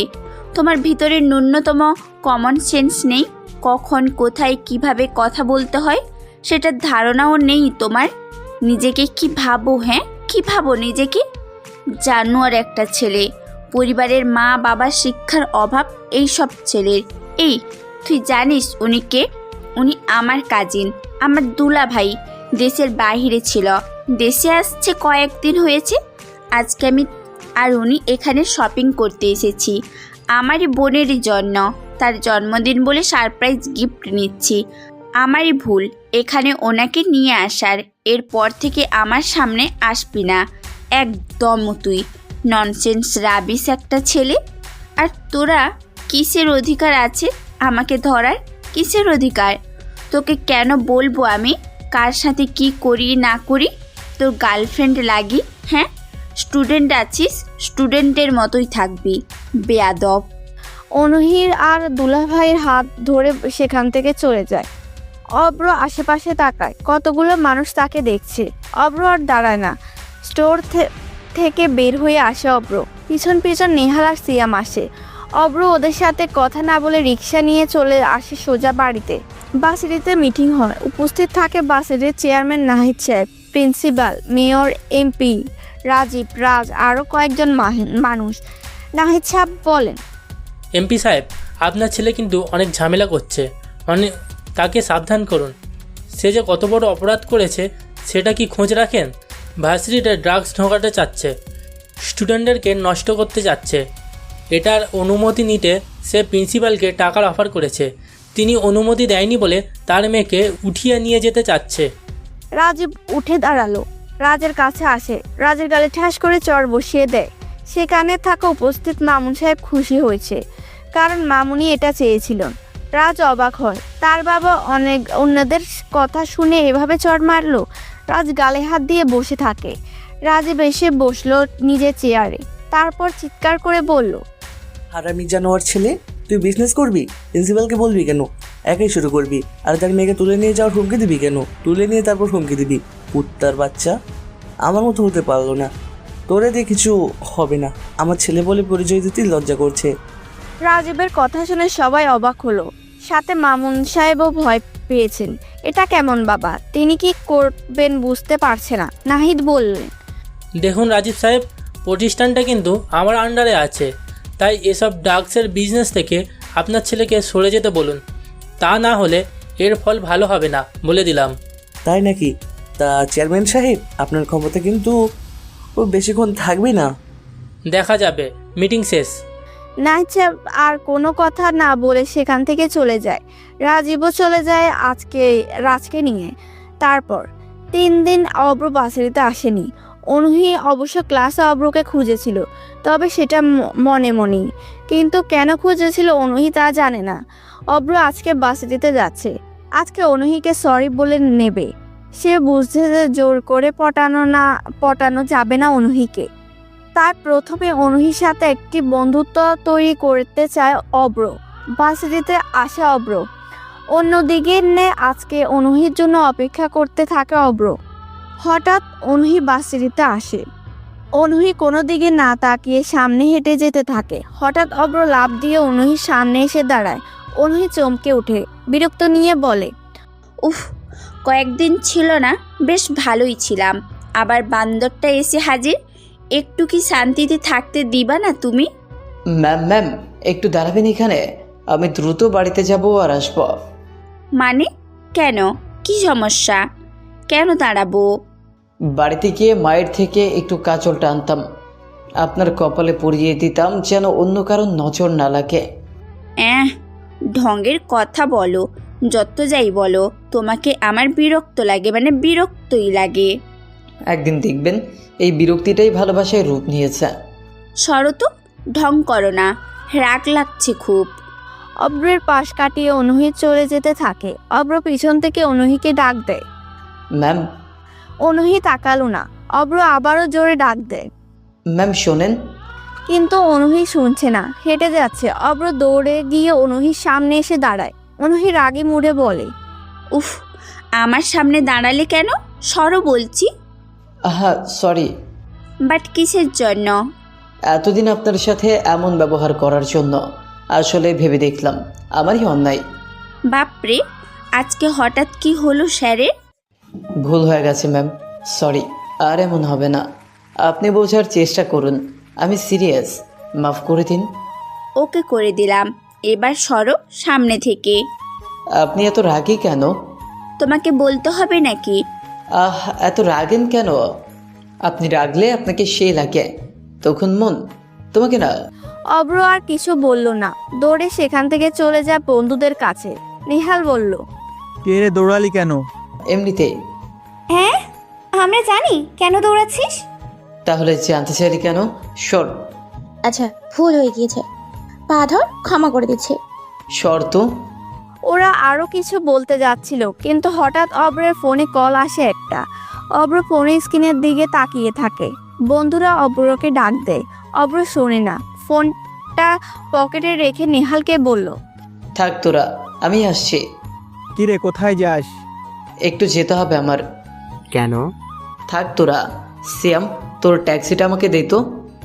অব্রর দিকে সিয়াম আর তার বাবার ট্যাক্সির চাবি ছুড়ে দেয়। অব্র সেটা ক্যাচ ধরে। অব্র দ্রুত ট্যাক্সির কাছে চলে যায়। অনুহি তখন বারান্দায় দাঁড়ানো অব্রকে দেখছিল। অব্রকে ট্যাক্সি নিয়ে বের হতে দেখে অনুহি মনে মনে বলে, ট্যাক্সি চালক ছেলেটা এত শয়তান কেন? অব্রর সাথে অনুহি এখনো বেশ খানিকটা ভালো সম্পর্ক তৈরি হয়। অব্র এখন প্রপোজ করে না ম্যামকে, একটা ফ্রেন্ড হিসাবে দুজন কথা বলে। অব্র বাড়িতে বসে আছে। হঠাৎ নেহাল ফোন করে অব্রকে। ফোন দিতেই অব্র রিসিভ করে। কোথায় তুই? জলদি আয়। কোথায় আসবো? একটু পর সন্ধ্যা হবে, যেতে পারবো না। আরে আয়, ম্যামকে দেখলাম একটা বাড়ির ব্যালকনিতে দাঁড়িয়ে আছে, জলদি আয়। কি আগে বলবি তো? অব্র আর দাঁড়া না, দ্রুত বাড়ি থেকে বের হয়ে সোজা চলে আসে সেখানে। নেহাল আর সিয়াম বসে আছে টং দোকানের ভিতর। দুজন বসে চা সিগারেট খাচ্ছে। অব্র যে সামনে দাঁড়ায়। কিরে, ম্যাম কোথায়? বাপরে, ম্যামের লোভে সুসার মতো চলে আসছে দোকানে। এমনিতে তো ডাকলে আসবি না, তাই তোকে ম্যামের কথা বলে ডেকে আনলাম। শালা হারামি, যা, বাড়ি যাচ্ছি আমি। বন্ধু, আজ একটা মেয়ের জন্য তুই বন্ধুদের এমন ভুলে যেতে পারলি? মেয়েদের মতো ঢং করবি না, থাক তো। অব্র কথা বলে ঘুরলো, আর তখনই দেখতে পায় 3 তলার বাড়ির বারান্দা অনুহি দাঁড়িয়ে আছে। অনুহি খোলা চলে দেখে অব্র হাঁ হয়ে তাকায়। অনূহি প্রথম বুঝতে পারেনি যে অব্র এখানে আছে। অব্র দাঁড়িয়ে দাঁড়িয়ে সেখান দেখতে থাকে অনূহিকে। অনূহি যখন চলে যায় তখনই দেখতে পায় অব্র দাঁড়িয়ে আছে। অব্রকে দেখে অনূহি ভিতরে চলে যায়। অব্র বলে, এটা কি হলো? ও চলে গেল কেন? কি জানি। এটা কার বাসা? জানি না রে। সন্ধ্যার রাত অবধি অব্র সে বাড়ির সামনে বসে থাকে। অনূহি অবশ্য আরো একবার এসেছিল, অব্রকে দেখে চলে যায়। কালকে শনিবার, বাসিটি অফ, এই জন্য অব্র কালকে এখনো সারাদিন আসার প্ল্যান করে। পরের দিন অব্র অনূহির বাড়ির সামনে আসলো। অনূহি গেটের সামনে দাঁড়িয়ে থাকতে দেখে অব্র সাইকেল চালিয়ে অনূহির দিকে এগিয়ে যেতে থাকে। সেদিনের সেই ছেলেটা এসে অনূহির হাত ধরলো। অব্র থেমে যায়। অনূহি তাকায় অব্রের দিকে, অব্র তাকিয়েছে অনূহির হাতের দিকে। সে আর এগোয় না, সাইকেল ঘুরিয়ে চলে যায় সে সেখান থেকে। অব্রের অনেক রাগ হতে থাকে। প্রিয় মানুষকে পৃথিবীর যে স্পর্শ করুক না কেন, প্রিয় মানুষের সামনে এমন করে রাগই হবে। অব্র আর সামনে আসে না অনূহি। নেহাল অব্রকে ফোন করে, সে 2 দিন বাসিটিতে যাবে না বলে দেয়। কিন্তু নেহালদের একটা কাজ দেয়, আর সেটা হলো পুরো বাসিটিতে মাদক থেকে দূরে থাকা স্লোগান দিয়ে পোস্টার টাঙাতে বলে। একটা সবার আয়োজন করে, সেটা 2 দিন পর অনুষ্ঠিত হবে বাসিটিতে। নেহালরা যেন সব রকমের প্রচারণা চালিয়ে যায়। অব্রের কথা মতো নেহালরা সবাই ঠিকঠাক মতো কাজ করেছে। আজকে সব টিচার স্টুডেন্টরা বসে আছে। বিরাট বড় একটি সেমিনারের আয়োজন করা হয়েছে, কিন্তু অব্রের কোনো খোঁজ নেই। অব্র সিয়ামের ট্যাক্সি নিয়ে বাসিটিতে প্রবেশ করলো। রাজের লোকরা সেখানে আছে, কিন্তু বাসিটির সিনিয়র স্টুডেন্টরা মিলে এই সেমিনার আয়োজন করেছে, তাই ওরা চুপচাপ দাঁড়িয়ে আছে। অব্রের জন্য সবাই অপেক্ষা করে। সব মিলিয়ে 500 জন মানুষ এই সেমিনার উপস্থিত হয়েছে। টিচাররাও আছে, সাথে আছে বাসিটির চেয়ারম্যান নাহিদ সাহেব। সবাই ইনভাইট করা হয়েছে, কিন্তু নেহালদের নেতা মানে অব্রকে কোনো পাত্তা ছিল না। তবে অব্র মাত্রই আসলো বাসিটিতে, নেহাল তখনই মাইকে ঘোষণা করে দেয়, বন্ধুগণ, আজকে আমরা যে সেমিস্টারের আয়োজন করেছি তার প্রধান কারণ হলো মাদককে না বলুন, নেশাজাত দ্রব্য থেকে নিজে বাঁচুন, দেশকে বাঁচান। এই লক্ষ্যে আমরা যে সেমিনারের অনুষ্ঠিত করেছি তার পেছনে একজনের হাত আছে। সে হলো সবার প্রিয় অব্র আহমেদ। সে এই মাত্র এসেছে। তার মন্তব্য শুনতেই আজকে এখানে সবার উপস্থিতি। সিয়াম অভ্রকে নিয়ে আসে। সিয়াম বলে, এত দেরি হলো কেন? কাজ ছিল রে। অব্র দ্রুত হেঁটে স্টেজে আসলো। সামনের সারিতে টিচাররা আর গেস্টরা বসে আছে। অব্র সবাইকে সালাম দেয়। মাইক্রোফোনের সামনে এসে সবার দিকে একবার তাকায়। অনূহি তাকিয়ে আছে অব্রের দিকে। অব্র বলে, ঢাকা ভার্সিটি হলো প্রত্যেক স্টুডেন্টের স্বপ্নের জায়গা। এখানে সব কিছুই চলে, রাজনীতি থেকে শুরু করে ছিনতাই, রাহজানি সব। তবে সেগুলো গোপন থাকে বলে ভার্সিটি সুন্দর। কিন্তু আজকে আরেকটা বিষয়ের উপর আলোচনার জন্য সবাইকে ইনভাইট করা হয়েছে, আর তা হলো ড্রাগস। ভার্সিটি হলো পড়াশোনার জায়গা, এটাকে বলা হয় পবিত্র জায়গা। এই জায়গাটাকে আমাদেরকেই সুন্দর রাখা দরকার। পড়াশোনা নিয়ে রাজনীতি করতে আসেনি, তবে এইখানে আজ থেকে ড্রাগস বা স্মোক করা নিষেধ। যদি কেউ পাবলিকলি স্মোক বা ড্রাগস সেবন করে তবে তাকে 20,000 টাকা জরিমানা ও ভার্সিটির মাঠে কান ধরিয়ে দাঁড় করে রাখা হবে। আর সবাইকে বলা হবে জুতো দিয়ে একটা করে তাকে মেরে যেতে। এটি রুলস। ভার্সিটিতে পড়তে হলে গেটের সামনে এই রুলস লেখা থাকবে। সবাই পড়বে, তারপর প্রবেশ করবে। আজকে আমরা এটা বলে যাচ্ছি, আগামীর সিনিয়ররাও যেন এটা বজায় রাখেন।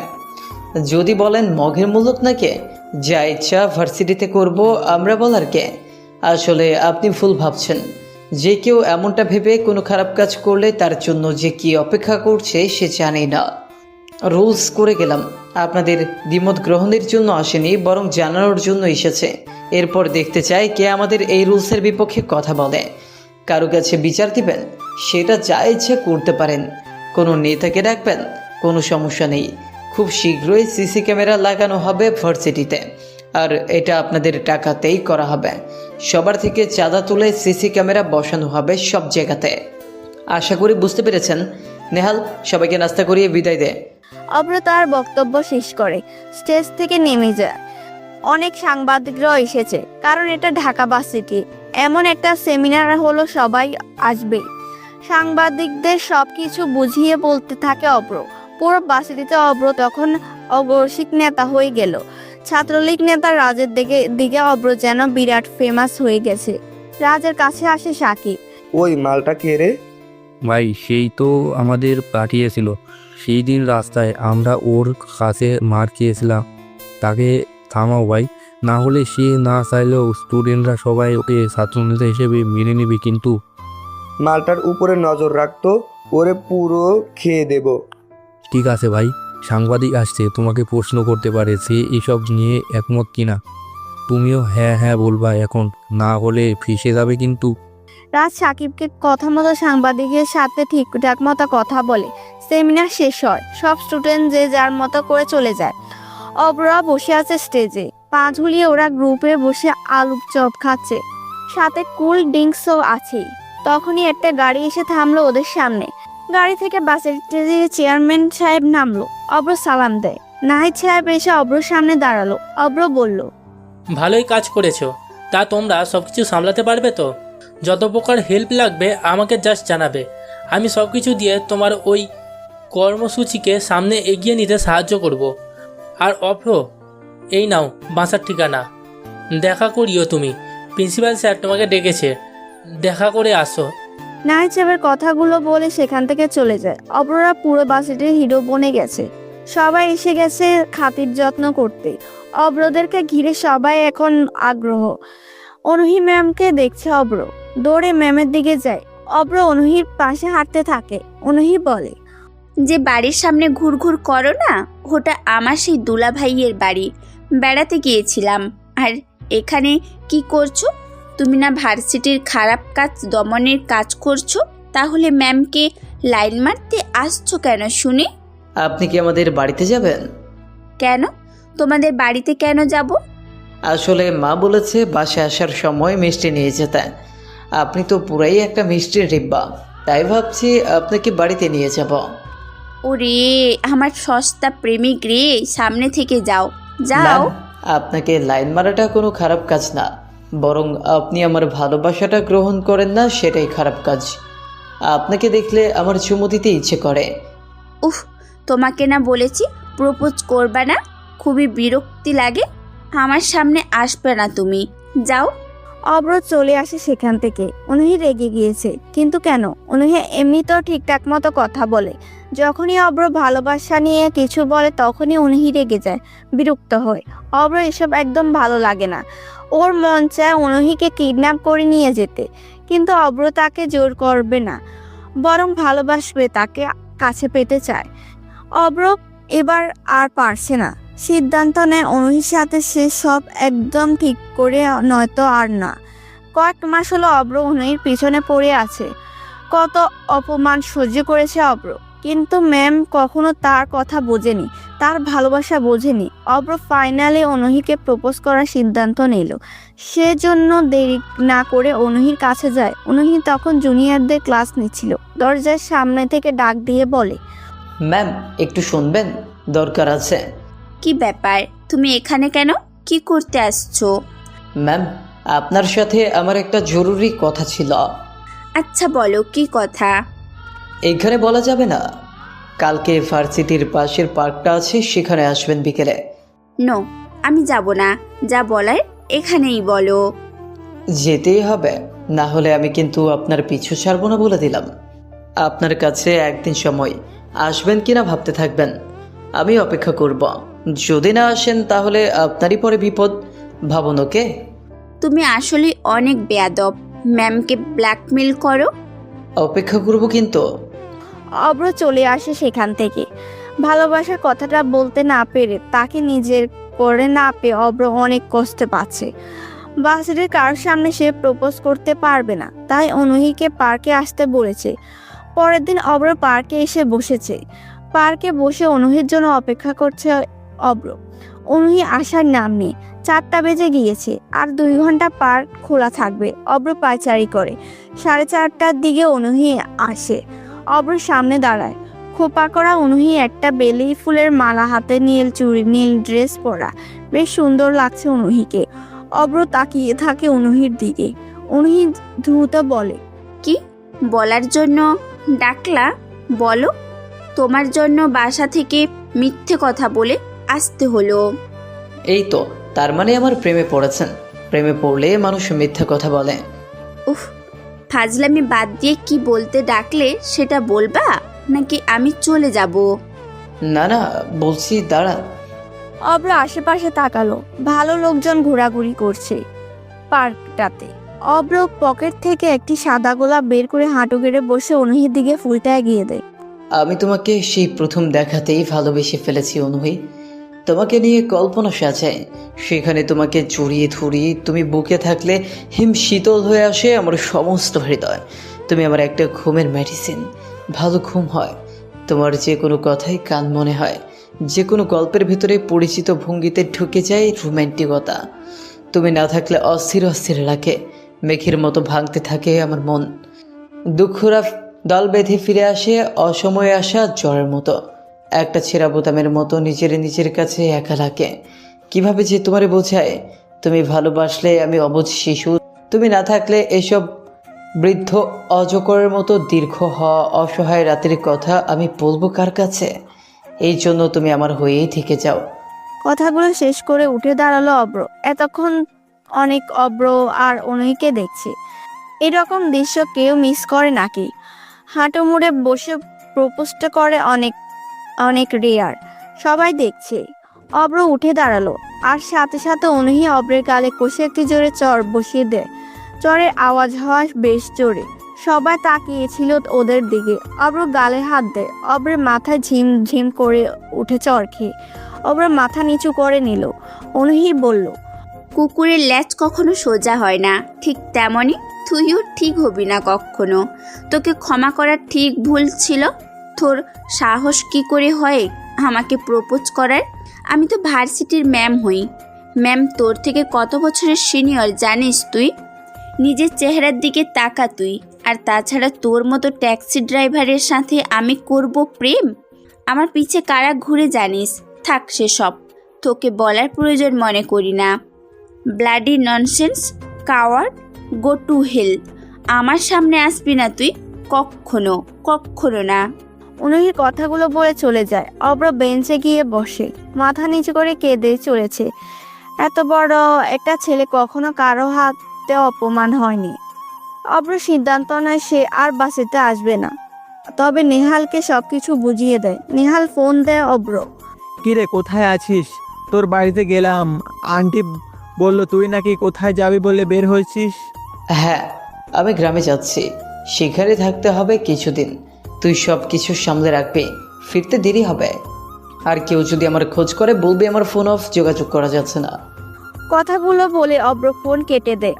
অব্র পার্ক থেকে বের হয়ে চলে আসে সোজা বাস স্ট্যান্ডে। তারপর বাসে করে চলে যায় তার গন্তব্যে। কেটে গেছে 2 মাস। বাসেরিতে গোপনে রাজের ডাক সেল করে, কিন্তু কেউ তার হদিশ পায় না। তবে এমনিতে সবকিছু স্বাভাবিক। অব্র 2 মাস বাসেরিতে আসে না একবারও। নেহাল অনেকবার কল করেছে, কিন্তু অব্র কোনো পাত্তা নেই। নেহালরা বসে আছে, একসাথে বসে আড্ডা দিচ্ছে। হঠাৎ সেখানে অনুহি আসলো। সবাই দাঁড়িয়ে যায়। নেহাল বলল, নেহাল, জি ম্যাম। তোমাদের তো সামনে এক্সাম। ক্লাসে তোমাদের ফ্রেন্ডকে দেখছি না তো, কোথায় সে? এক্সাম কিন্তু পড়াশোনা ভালো করে করেছো তো? জি ম্যাম, করেছি।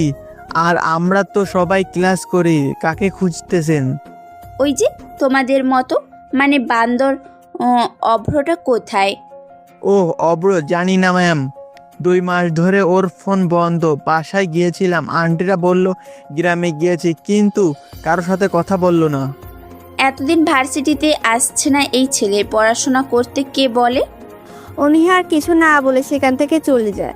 খুব মন খারাপ হচ্ছে অনুহির। অব্রকে অনেক বাজে কথা শুনিয়েছে। অনুহি অনেক কিছু নোটিস করেছে। বাস সিটিতে আসলে অব্র দৌড়ে আসতো সামনে। এখন অনুহি সেটা মনে করে। আশেপাশে তাকায় অনুহি রোজ, কিন্তু কেউ এসে সামনে দাঁড়িয়ে কিছু বলে না। দীর্ঘ নিঃশ্বাস ছাড়ে অনুহি। আবার ক্লাসে এসে সেকেন্ড বেঞ্চের দিকে তাকায়। এই ছেলে অনুহির মাথা খারাপ করে দিয়েছে। ক্লাসে পায় না, বাসিতে আসে না, কখনো কখনো রিক্সাতে গেলে পিছু পিছু আসতো অব্র। সেসবও এখন আর হয় না। কোথাও দেখলে ছুটে এসে উদ্ভট কথা বলতো অব্র। সেসব হয় না এখন। অনুহি অব্রকে খুঁজছে, তার নিজের না চাওয়া সত্ত্বেও। অন্যদের না বুঝতে দিলেও নিজের আচরণগুলো সেটা বলে। আজকে তো নেহালদের ইনডিরেক্টলি জিজ্ঞেস করে ফেলেছে অব্রের কথা। দূর, নাম্বারটাও নেওয়া দরকার ছিল। ক্লাস শেষে বাসিটি শেষ করে সবাই যখন চলে যেত তখন অনুহি নেহালকে ডাক দেয়। নেহাল একাই যায় অনুহির কাছে। অনুহি নেহালকে দূরে নিয়ে যায়। আশেপাশে তাকিয়ে কেউ দেখছে কিনা দেখে। অনুহি বলল, নেহাল প্লিজ কাউকে কিছু বলবা না, এমনি অভ্রকেও বলবা না, প্রমিস করো, প্রমিস। আচ্ছা, বলবো না। আগে প্রমিস করো বলছি। আচ্ছা, প্রমিস। বলেন এবার। আসলে অভ্রের নাম্বারটা দাও তো প্লিজ, প্লিজ। কিন্তু ওর নাম্বার তো অফ। তবুও দাও। আচ্ছা নিন, 018। অনুহির অব্রের নাম্বার নিয়ে সোজা চলে আসে। তারপর বেশ কিছুদিন হলো অনুহি অব্রকে খুঁজছে, কিন্তু অব্রের কোনো পাত্তা নেই। সেকেন্ড টার্ম পরীক্ষাও চলে আসে, কিন্তু অব্রের কোনো খোঁজ নেই। পরীক্ষা শেষ হয়, অব্র ভার্সিটিতে আসেনি। অনুহি অনেকবার কল করেছে অব্রের নাম্বারে, কিন্তু অনুহি প্রতিবার অব্রের নাম্বার বন্ধ পেয়েছে। নেহালকে অব্রদের বাড়িতেও পাঠিয়েছে অব্র এসেছে কিনা খোঁজ নিতে, কিন্তু অব্র আসেনি। অব্র এসেছে আজ 2 দিন হলো। নেহালের সাথে কথা বলে, নতুন নাম্বারটা দিয়ে আসে নেহালকে। অনুহির কথা দেওয়ার কারণে নেহাল অব্রকে কিছু বলতে পারে না। অব্র অবশ্য কিছু জানতেও চায়নি। নতুন নাম্বার কাউকে না দেওয়ার জন্য নেহালকে প্রমিস করায়। এভাবে আরও 2 দিন কেটে যায়। অনুহি বিকালে তার রুমে বসে আছে, অব্র কল করছে। হঠাৎ অনুহির মা রাহিলা রুমে আসে। অনুহি বলে, কিছু বলবা মা? হ্যাঁ, তোর বাবা বিয়ে ঠিক করেছে, 3 দিন পর বিয়ে। ছেলে তোকে ভার্সিটিতে আসা যাওয়ার পথে দেখেছে রোজ, তার পরিবারও দেখেছে। ওনারা এসেছিল আজ সকালে। তুই তো ভার্সিটিতে ছিলিস। ছেলেকেও দেখলাম তোর বাবার পরিচিত। তোর বাবা রাজি হয়ে গেছে, 3 দিন পর তোর বিয়ে, এটাই ফাইনাল। রাহিলা বেগম রুম থেকে চলে যায়। অনুহি কেঁদে ফেলেছে, কিন্তু ওর যে কিছু করার নেই। অনুহি কাঁদলেও আফসোস ছাড়া কিছু করতে পারে না অনুহি। অব্রের উপর প্রচণ্ড রাগ জমেছে অনুহির। সে এমনটা হবে ভেবে কখনো কোনো ছেলের সাথে জড়ায়নি, কিন্তু এখন সেটা আর পসিবল না। অব্রের প্রতি রাগ করে সে বিয়েতে রাজি হয়ে যায়। অব্র ঘুমাচ্ছে, স্বপ্ন দেখেছে অনুহিকে নিয়ে। অনুহি বলছে, এই এই একদম কাছে আসবে না বলে দিলাম। কোথায় যাবো সুন্দরী? আজকে তুমি আমার বড়শিতে ধরা পড়েছ। যতই লাফাও তুমি আমার থেকে পালাতে পারবে না। একদম কাছে আসবে না, ভালো হবে না কিন্তু। ছাড়ো, চুমু দিবা না বলে দিলাম। অব্র অনুহিকে চুমু দিতে যাবে, তখনই বাস্তবে অব্রের ফোন বেজে ওঠে। রিংটোনের শব্দে অব্রের মেজাজ পুরো বিগড়ে যায়। কিন্তু সুন্দর একটা স্বপ্ন দেখছিল সে, কিন্তু এই ফোনের কারণে ঘুমটা ভেঙে গেছে। অব্র বিরক্ত নিয়ে ফোনটা হাতে নিল। এই ফোন কলের জন্য অনুহিকে চুমু খেতে পারলো না। ফোন দেওয়া আর সময় পেল না। বিরক্ত নিয়ে ফোন রিসিভ করলো অব্র। ঘুম ঘুম চোখে রিসিভ করে বলল, কোন হালারে সাত সকালে ফোন দিয়েছিস? তোর 14 গোষ্ঠীর ষষ্ঠী। রাখ শালা, ঘুমাবো আমি। সকাল সকাল যদি আবার বিরক্ত করছিস তোর খবর আছে বলে দিলাম। কি বললি?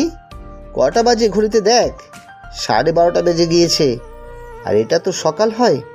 সকালে ডেকে আসলাম, বললি আসছি, আর তুই কি বলছিস এগুলো? অব্র চমকে ফোনের স্ক্রিনের দিকে তাকায়। হায় হায়, এটা তো ওর বড় ভাই আয়ান। আয়ানকে এতক্ষণ গালি দিয়েছে অব্র। আয়ানকে বলে, এ মানে ভাই তুমি এত সকালে কল? কানের নিচে 2টো চড় দেবো বেয়াদব। কটা বাজে? মাকে ফোন দেবো, বলবো যে দেখো তোমার ছেলে ঘুমাচ্ছে আর ভুল বকছে? এই না না, এমন করো না, আমি উঠছি। কি করতে হবে বলো? দ্রুত চলে আয় বসুন্ধরাতে। ভুলে গেছিস? না, আসছি। আয়ান ফোন কেটে দেয়। অব্র বিরক্ত হয়ে জোরে শ্বাস নিল।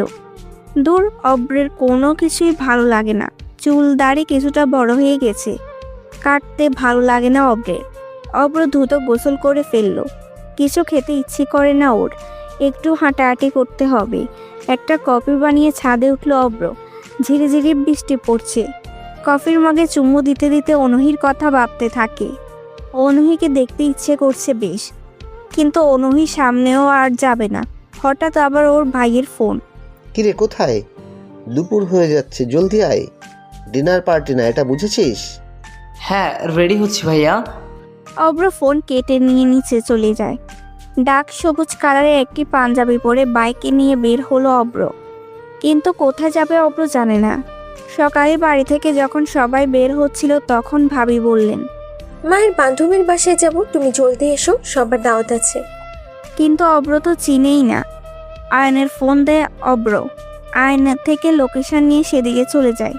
বাইক চালিয়ে প্রায় 30 মিনিট পর সে লোকেশন দেওয়া বাড়ির সামনে এসে থামলো অব্র। বিয়ে বাড়ি এটা, কিন্তু কোনো মিউজিক নেই কেন, লোকজনও কোনো আনাগোনা দেখা যাচ্ছে না, খালি ফুল দিয়ে গেট সাজানো আছে। অব্র প্রবেশ করলো বাড়িতে। অব্র বাড়ির ভিতরে প্রবেশ করে তো আরও অবাক হলো। এটা বিয়ে বাড়ি না মরা বাড়ি, কোনো শব্দ নেই, কারো হই হুল্লোড়ও নেই। সে হাঁটতে হাঁটতে আরও ভিতরে আসলো।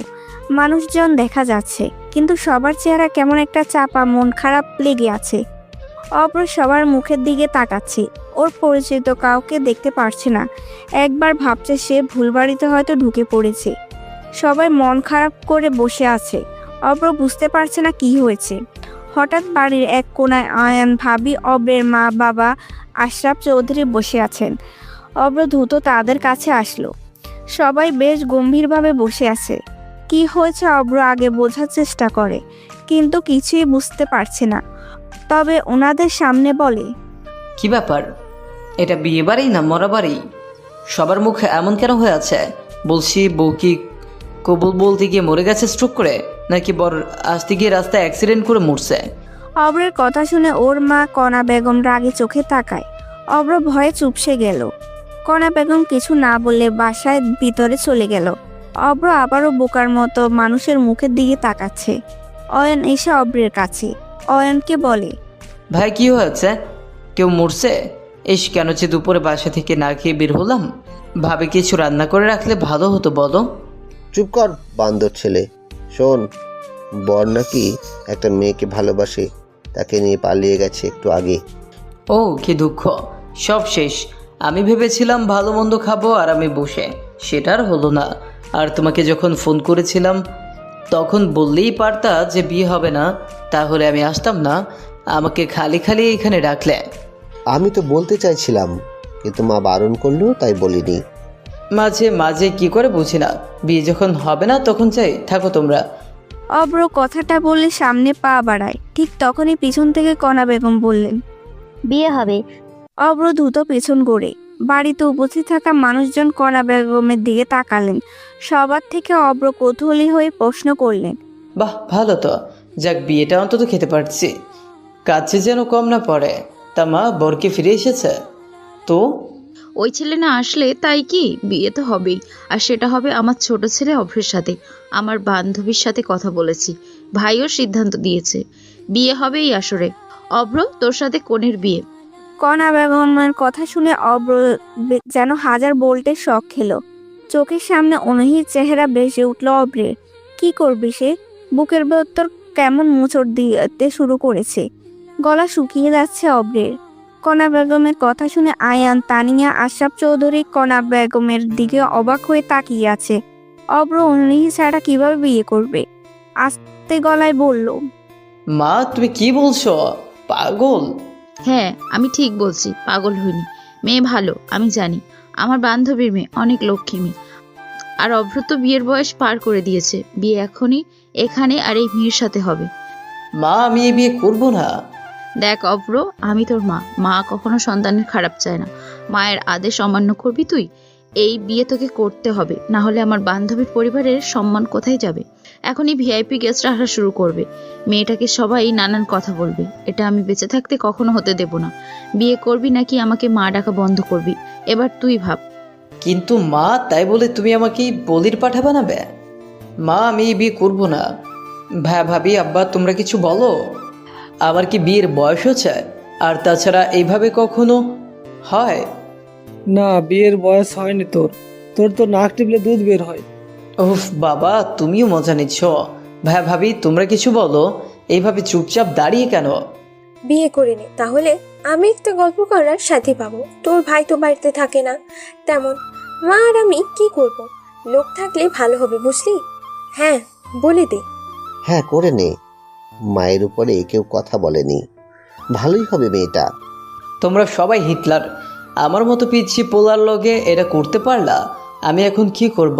হে ওপরওয়ালা, তাকে বলে দিও আমাকে জোর করে বিয়ে দেওয়া হয়েছে। কাকে রে? তা শুনে কি করবা? ঠিক আছে, এই নে এগুলো পরে আয়, শেরওয়ানি আছে। মা, বিয়েটা কি সত্যিই করতে হবে? চুপ করে এগুলো পরে আয়। আল্লাহ, কেন আসলাম আমি? অব্র আর কথা না বলে একটা রুমে চলে যায়। কি করবে বুঝতে পারছে না। অনহিকে প্রচণ্ড মিস করছে, কিন্তু হঠাৎ মনের ভিতর কেমন যেন বলল যে তোকে চায় না, তার জন্য কেন কষ্ট পাবি, বিট করে নে। তাই তো কত কিছুই তো করলো অব্র, পিছন পিছন ঘুরেছে, কত অপমান সহ্য করেছে, চড়ও খেয়েছে সবার সামনে, তবুও অনহির থেকে কখনো ঠিকমতো ভালো লাগার কথাও শুনতে পায়নি। ভালোবাসা তো দূরে থাক, যা হোক বিয়ে করে ফেলি, সব কিছু মেনে নিয়ে জীবনের পরিচালনা করতে হবে। ভালো থাকুক অনহি। বাধ্য হয়ে বিয়েটা করে ফেলল অব্র। রাগে করে মেয়েটার মুখ অব্দি অব্র দেখেনি, নাম অব্দি শুনেনি সে। ওর বাসেটের প্রিন্সিপালের চেয়ারম্যানও ছিল, কিন্তু অব্র যেন কোনো দিকে আর খেয়াল করেনি। মাথা নিচু করে সারাটা সময় ছিল অব্র। একটু আগে বউকে বাড়িতে আনা হয়েছে। দুই বাড়ির সবাই অনেক খুশি, কিন্তু অব্র একদম খুশি না। মনটা এখনো অনহির জন্য খারাপ হয়ে আছে। কিভাবে সামনে যাবে তার? এত এত কথা বলেছে অব্র তাকে ভালোবাসা নিয়ে, বিশেষ করে বন্ধুদের সামনে বলেছে। তাহলে বন্ধুদেরকে কখনো তার বিয়ের কথা বলবে না? তাহলে ওরা ভালোবাসার প্রতি অবিশ্বাস করতে শুরু করবে। বেশ রাত গভীর হলো, অব্র তার রুমের সামনে আসলো। কি করবে বুঝতে পারছে না। সে সিদ্ধান্ত নিয়েছে অনহির কথা তার নতুন বউকে বলে দিবে, যেন বউ তার কাছে স্বামীর অধিকার না চায়। কারণ অব্র অন্য একজনকে ভালোবাসে। বাসার ঘরের সামনে দাঁড়িয়ে আছে এখনো, যেতে ইচ্ছে করছে না ওর। কি হয়ে গেল? কেন যেন বিয়ে বাড়ি সে গিয়েছিল। রুমের বাইরে পায়চারি করছে অব্র। তানিয়া ভাবি সামনে আসেন। বাইরে কেন, ভিতরে না গিয়ে বাইরে এভাবে পায়চারি করছো কেন? কি হয়েছে, কি ভাবছো? আসলে ভাবি, মানে ও বুঝেছি, লজ্জা পেতে হবে না, যাও ভেতরে ঠিক মতো কাম সেরে ফেলিও। একটা নতুন অতিথিও দরকার আছে। আরে, তানিয়া ভাবে অব্রের দরজা খুলে ধাক্কা মেরে রুমের ভিতরে ঢুকিয়ে দিল। তারপর দরজাটা আটকানোর সময় জোরে বলল, লজ্জা না পেয়ে বিড়ালটা ভালো করে। তখনই ঠাস করে দরজা লাগিয়ে চলে যায়। এটা কি হলো? মান সম্মান সব শেষ করে দিয়ে গেল। অব্র মরছে ওর জ্বালায়, আর বিড়াল মারার কথা বলতে এসেছে। অব্র আস্তে আস্তে ভিতরে আসে। অব্রের সারা গা কাঁপছে, ভয়ে অব্রের গলা শুকে কাঠ হয়ে গেছে। ইতিমধ্যে হাত পা কাঁপতে শুরু করে দিয়েছে। অব্র বিছানার কাছে আসলো। নতুন বউ বসে থাকতে দেখে অব্র এখন পর্যন্ত দেখেনি মেয়েটা কেমন দেখতে। দেখা তো দূরের কথা, অব্র নিজের বইয়ের নামও জানে না। কি কপাল ওর! সে ভাবছিল বউ এসে তার পা ছুঁয়ে সালাম করবে, তা না করে বসে আছে মেয়েটা। সালাম করার সময় অব্র তাকে অনহির কথাগুলো বলে দেবে, তার কিছুই হলো না। অব্র আরেকটু সামনে আসে, তখনই মেয়েটা তার মাথা থেকে নিজের ঘুমটা সরিয়ে দিল। রুমে সাদা রঙের বাল্ব জ্বলছে। বাল্বের আলোতে মেয়েটাকে দেখে আবারও অব্র 1000 ভোল্টের শক খেলো। এক শকে তোতলানো শুরু করেছে অব্র। জড়ানো নিয়ে কিছুটা চিৎকার অবাকের সুরে বলল, আপনি